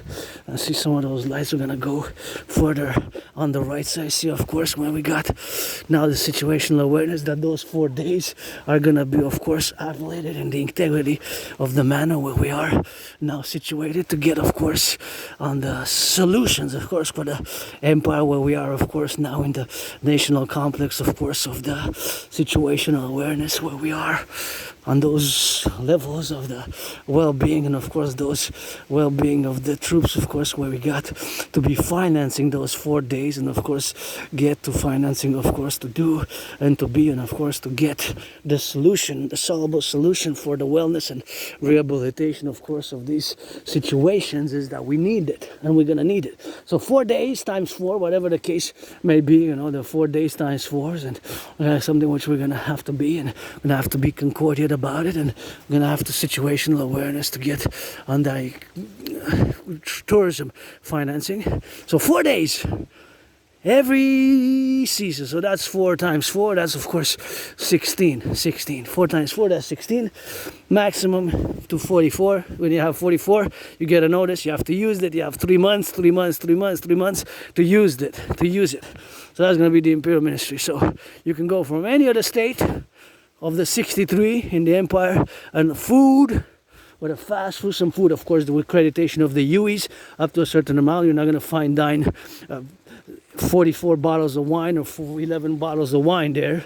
If you buy 11 bottles of wine and the fine chocolate, you have to have certain reason. It has to be a certain accreditation. Of course, the accreditation is that we're going to, of course, have the solution, of course, to be in the consequential, of course, to getting on the go, of course, where we are now, in the appellative, of course, formation where we are, to be, of course, in all the dictums where we are now, in the situational aspect, of course, to be, of course, consequentially that we are, of course, the awareness of this constitutional efforts where we are now together, of course, the interjection, and of course we have to formulate all the ideas in a consequential imperial manner that these 4 days are going to be, of course, these 4 days are going to be constituting this complex. But the simplification is that food, housing and shelter will be provided. Food, housing and shelter. So whether you take the plane to go there, whether you take the bus, whether you take the train, the plane or the bus, that will be covered at the imperial expense. That will be in perpetual. 63. You can go anywhere across the 63, and you're encouraged each 4 days to visit another state. You can you can come to Quebec. You could fall in love with Quebec from Texas, and you say you could use them at Quebec. But of course, the encouragement will be, of course, to use, of course, not just Quebec, but of course to use your being, of course, accorded, you know, to be the consequential manifestation of the imperial tourism protocol. We're gonna have to get it on the go with that, and we're gonna have to get on the loving part side, you know, to get it now for where we are, and to fully grasp the great idea that this idea which we must implement is so much good is going to do. Every citizen of 16 going to credit 4 days tourism transport. You're encouraged to visit if you take your 4 days every season, or you take 8 days twice a year, or you take 16 days a year. But keep in mind that you take 16, you can't split it into different states. We're going to have some regulations there. There might be some, live with that during the 16 days, you can travel to different states. Right, you can probably, if you have 4 days, you can't really stop in too many states. If you take the plane, once you take those 4 days, it's 4 nights. 4 nights. So you spend 4 nights in the place, in the state, right? So depending on how you travel, because if you travel by bus and by train, you're just gonna go, for example, it's gonna take a day to reach Nova Scotia, right, or a day to reach New York, or a day to reach XYZ. So by train or by plane or by train or by car is different, right? So there's going to be some options, which we're going to, of course, play out. These options we're going to work on those options, and the options are going to be open, right? So it's the principle, the idea, the general principle, the idea is that 4 days are going to be accorded each and every time, each and every time. So that's going to be the accordion. So now we're going to switch to that French, because we're in la province, pledge your allegiance. I fully hoping that this idea is just going to support pledge your allegiance for the Imperial Public-Private Partnership, and of course in the domains where we are to get appellation and to be as full citizens of our Imperial Republic, and of course to align ourselves with the wellness and recreational love, Ministry of Love over the Empire, or the four ministries which is going to preoccupy to make this happen. That every citizen, regardless of whatever other consideration, 16 of age, that's it, that's all. 16 of age automatically is going to be credited each season 4 days. Once you reach 44, you have to use it. You have to use it or lose it. So that's 11 times, so that's 11 seasons, right? 11 times 4 is 44.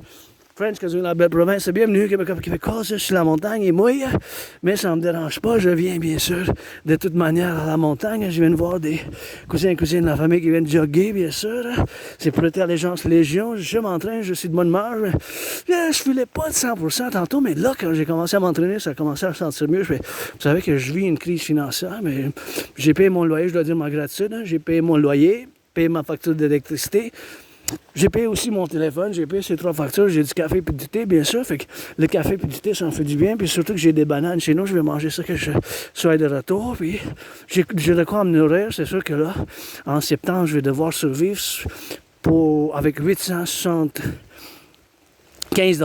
C'est pas beaucoup, hein, 875, mais payer mon loyer, premièrement.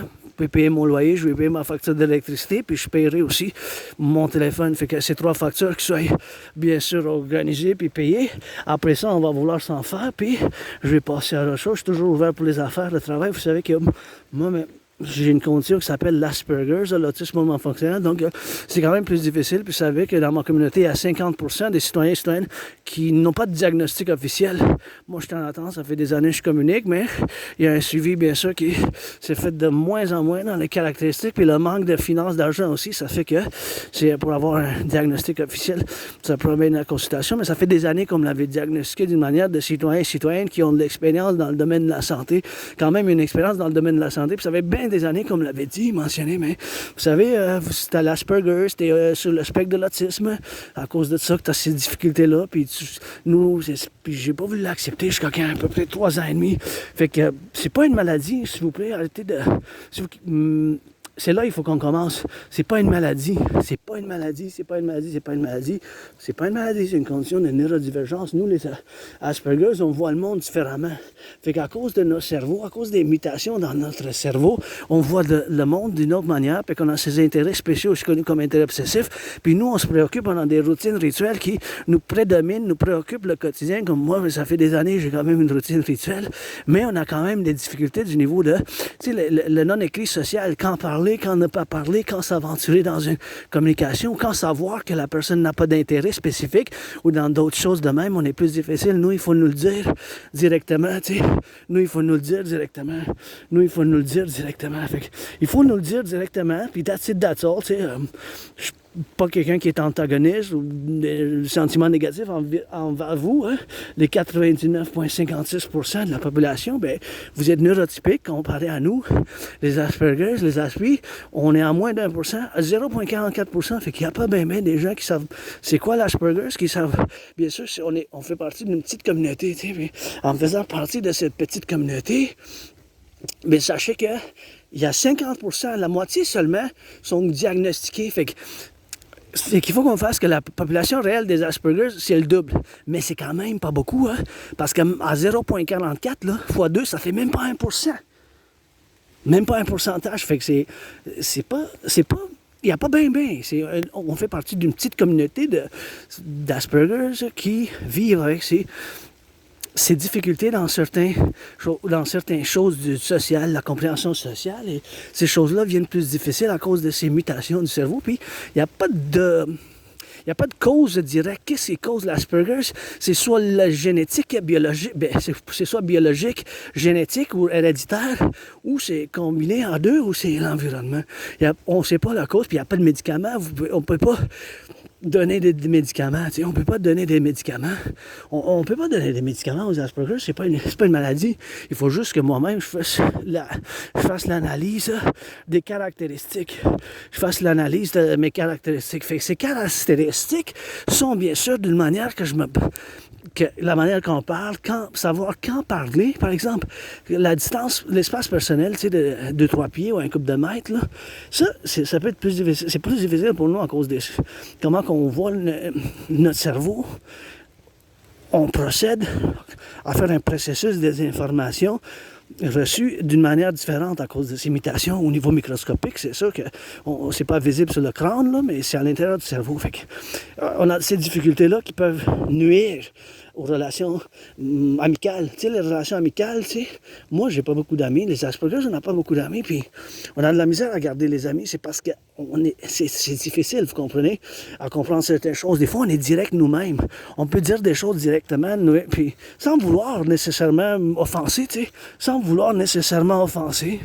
C'est pas parce qu'on veut offenser, pas du tout, c'est juste que il faut nous le dire, puis il faut dire aux aspects, ben, parle-moi pas de même, dis-moi pas ça, puis on dit ok, comment tu veux que je parle, puis pas de problème, je comprends, puis essayer de bâtir bien sûr des ponts, des petits ponts, des moyens ponts, des larges, des extra larges. Parce que veux pas, tu sais, moi j'ai pas d'antagonisme envers vous, j'ai pas d'antagonisme, mais bien sûr, il faut bâtir ces ponts-là. Fait qu'on bâtit les ponts toujours, ça prend un travail pour le faire, tu sais. C'est sûr que ça prend un effort, des fois ça prend un effort plus souvent que d'autres. Fait cet effort-là, bien sûr, c'est sûr que ça peut engendrer un certain inconfort jusqu'à quand on établit une relation. Puis on a souvent, les Asperger, ils disent qu'on n'a pas d'empathie, de compassion, mais c'est pas ça, c'est parce que nous, on le démontre plus par des actions. Vous comprenez, moi, nécessairement, un Asperger, je ne peux pas dire je suis désolé, tu sais. Je suis désolé, je veux dire, est-ce que je peux faire quelque chose, là?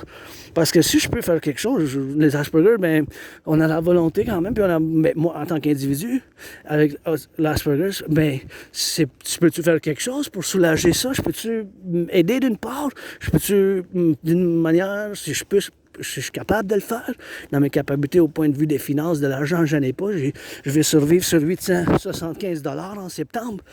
Puis je dois remercier mon ami anonyme qui n'a pas été mon ami à cause de l'argent. Hein, parce que 2 livres m'ont été donnés gratuits sur l'autisme, puis ils ont des chapitres sur l'Asperger's.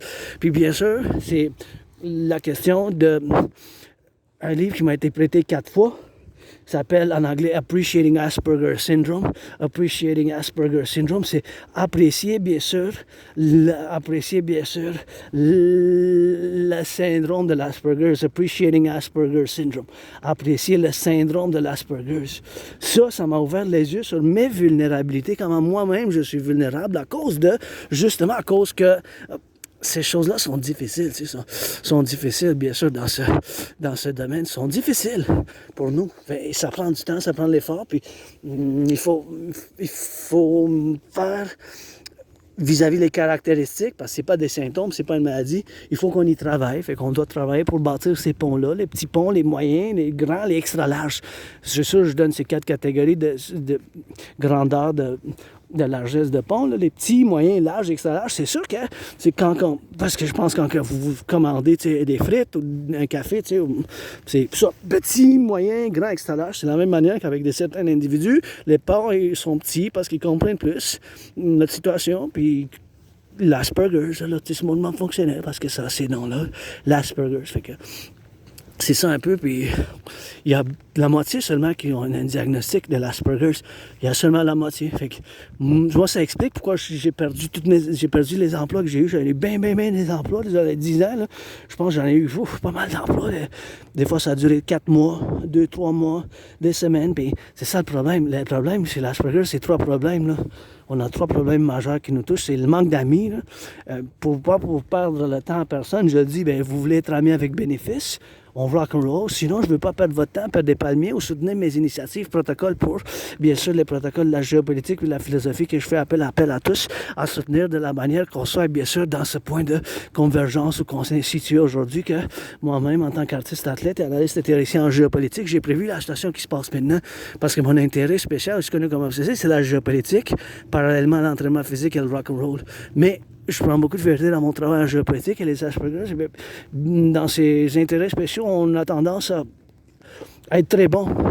Car paradoxe, c'est un gros paradoxe, un paradoxe, c'est qu'on n'est pas si bon dans d'autres choses, mais complémentaire, on peut être bon dans ces choses-là, dans d'autres choses, surtout nos intérêts spéciaux, aussi connus comme obsessifs, mais je n'utilise pas le mot obsessif, j'utilise le mot des intérêts spéciaux on est super concentré, super dedans, super intense dedans.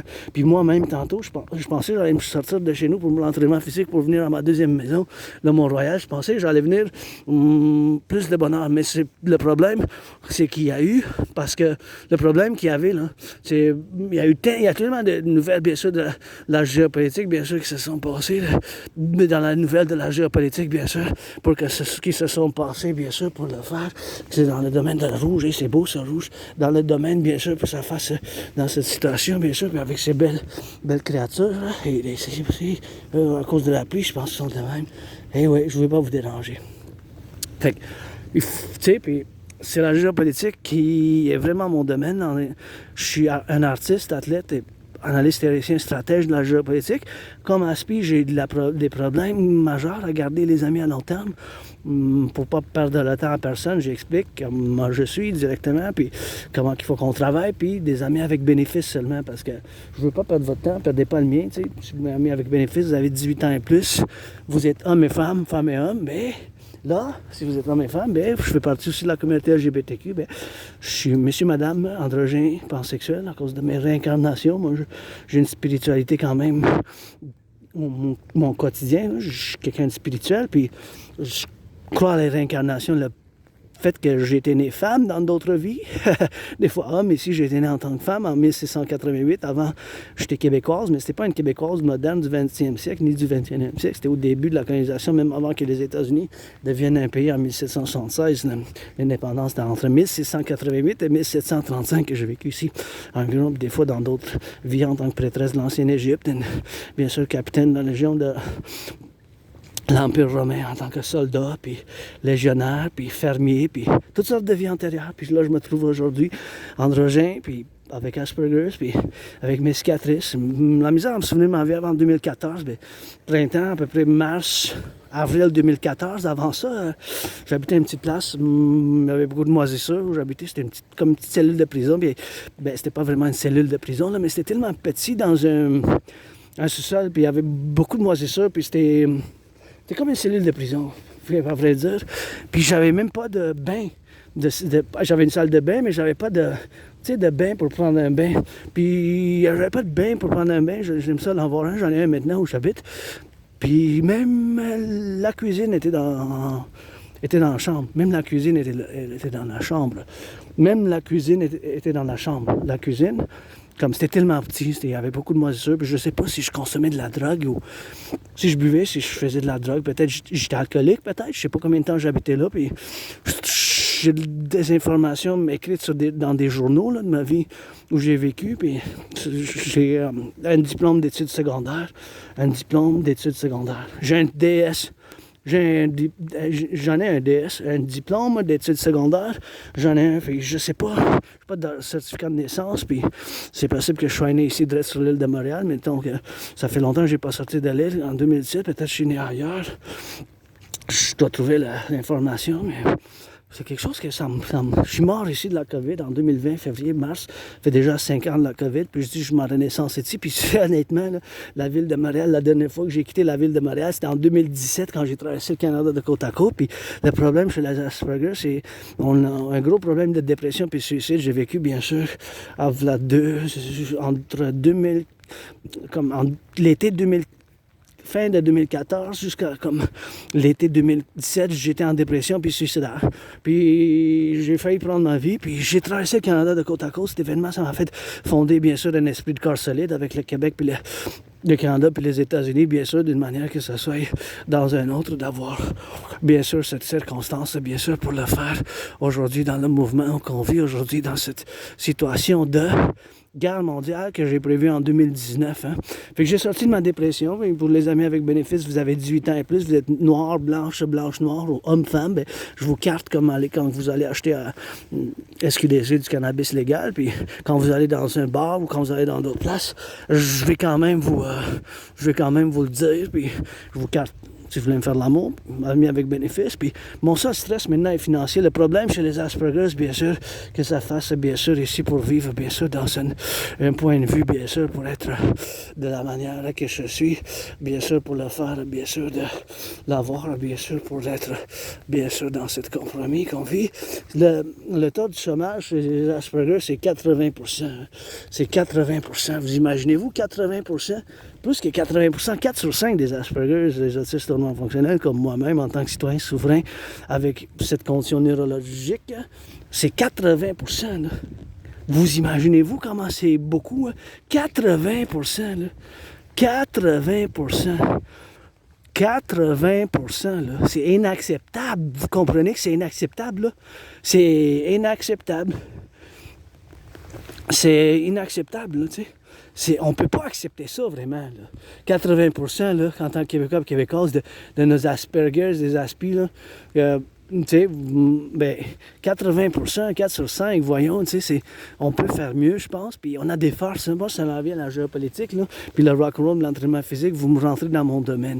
Vous voulez faire la danse, je danse comme la prêtresse, vous savez que le dragon arc-en-ciel aussi, monsieur et madame, la prêtresse Anne, je fais longtemps que je suis ouvert, ça fait plus que 7-8 ans, j'ai des vidéos en ligne, vous savez que je me cache pas, que ça fait longtemps que je suis ouvert, depuis que en mémoire, avant 2014, je sais pas là, si j'étais sur la drogue, je m'en souviens, j'ai été attaqué par surprise en 2010, je sais pas exactement c'était quand, il faudrait que j'aille faire des retrouvailles à l'hôpital général juif, j'étais attaqué vicieusement, j'ai survécu à une attaque par surprise, je suis tombé, j'étais ensanglé, j'étais allé à l'hôpital général juif, le bras droit disloqué, le bras droit, c'était tout recraqué, là, puis ils m'ont recraqué ça, puis ils m'ont mis ça dans la place, fait que pour me mettre ça dans la place, puis j'étais mis sur des médicaments, fait que je sais pas si c'est ce trompe-là qui m'a fait perdre la mémoire, puis j'ai de la misère à souvenir ma vie avant 2014, le printemps 2014, ben c'est ça, 2014, c'est fait plus qu'11 ans et 4 mois, là, c'est 11 mois, ouais, plus qu'11 ans, quasiment, ben 11 ans et 4 mois, là, ça fait quand même longtemps, 2014, 11 ans et 4 mois, fait que avant ça, ma vie, qu'est-ce qui me manque le plus, c'est maintenant, je veux dire, avoir survécu la COVID, mais je sais flash de trompe, j'ai survécu à une attaque vicieuse, mais c'était par surprise, par exemple. On m'a pas dit, ah ouais, on se bat, tu sais, rien de ça, comme j'aime pas la violence moi-même, je suis hyper violent, on m'a pas dit, ah ouais, let's go, on met les gants, tu sais. C'est pour ça qu'on a le sport, le sportsmanship, là, tout ça, c'est pour mettre les gants, pour le faire dans ça, mais je suis pas quelqu'un qui aime la violence, pas du tout, mais je suis hyper vigilant, fait que je fais appel à soutenir ma théorie de la TRD, théorie de la refusion de la dette, c'est super important parce que c'est une théorie qui peut nous sauver d'où qu'on est rendu aujourd'hui, du point de vue des finances, les problèmes qu'on a avec les coûts de la vie qui augmentent, les loyers, la stagnation des salaires, puis les cartes de crédit, la TRD, théorie de la refusion de la dette, puis il faut faire l'implémentation de cette théorie aussitôt possible, au moins par principe. Avec les États-Unis, il faut qu'on se fusionne parce qu'on a ces intérêts communs, hein, du collectif de l'Amérique du Nord, hein, en tant que Québécois, Québécoises. On est un grand collectif nord-américain, donc on a fait le grand compromis linguistique du français pour avoir la continuité du français chez nous, au Québec, en tant que Québécois, Québécoise puis Canadien, mais on est nord-américain aussi.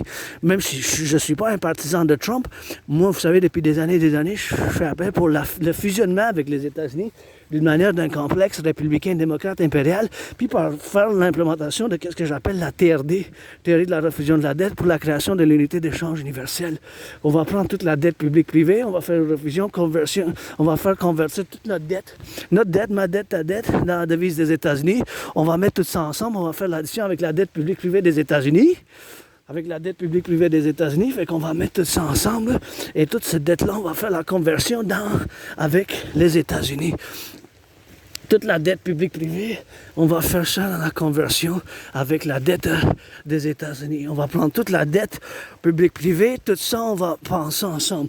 Toute cette dette-là, on va la mettre ensemble, on va faire l'addition ensemble, on va faire la création de l'UI, U point unité, un point échange, point universel, l'unité d'échange universelle. Le U point unité, point échange, point universel. L'unité d'échange universelle, bien sûr. L'unité d'échange universel, ça va avoir la valeur du dollar des États-Unis. On va faire bien du bien commun avec ça.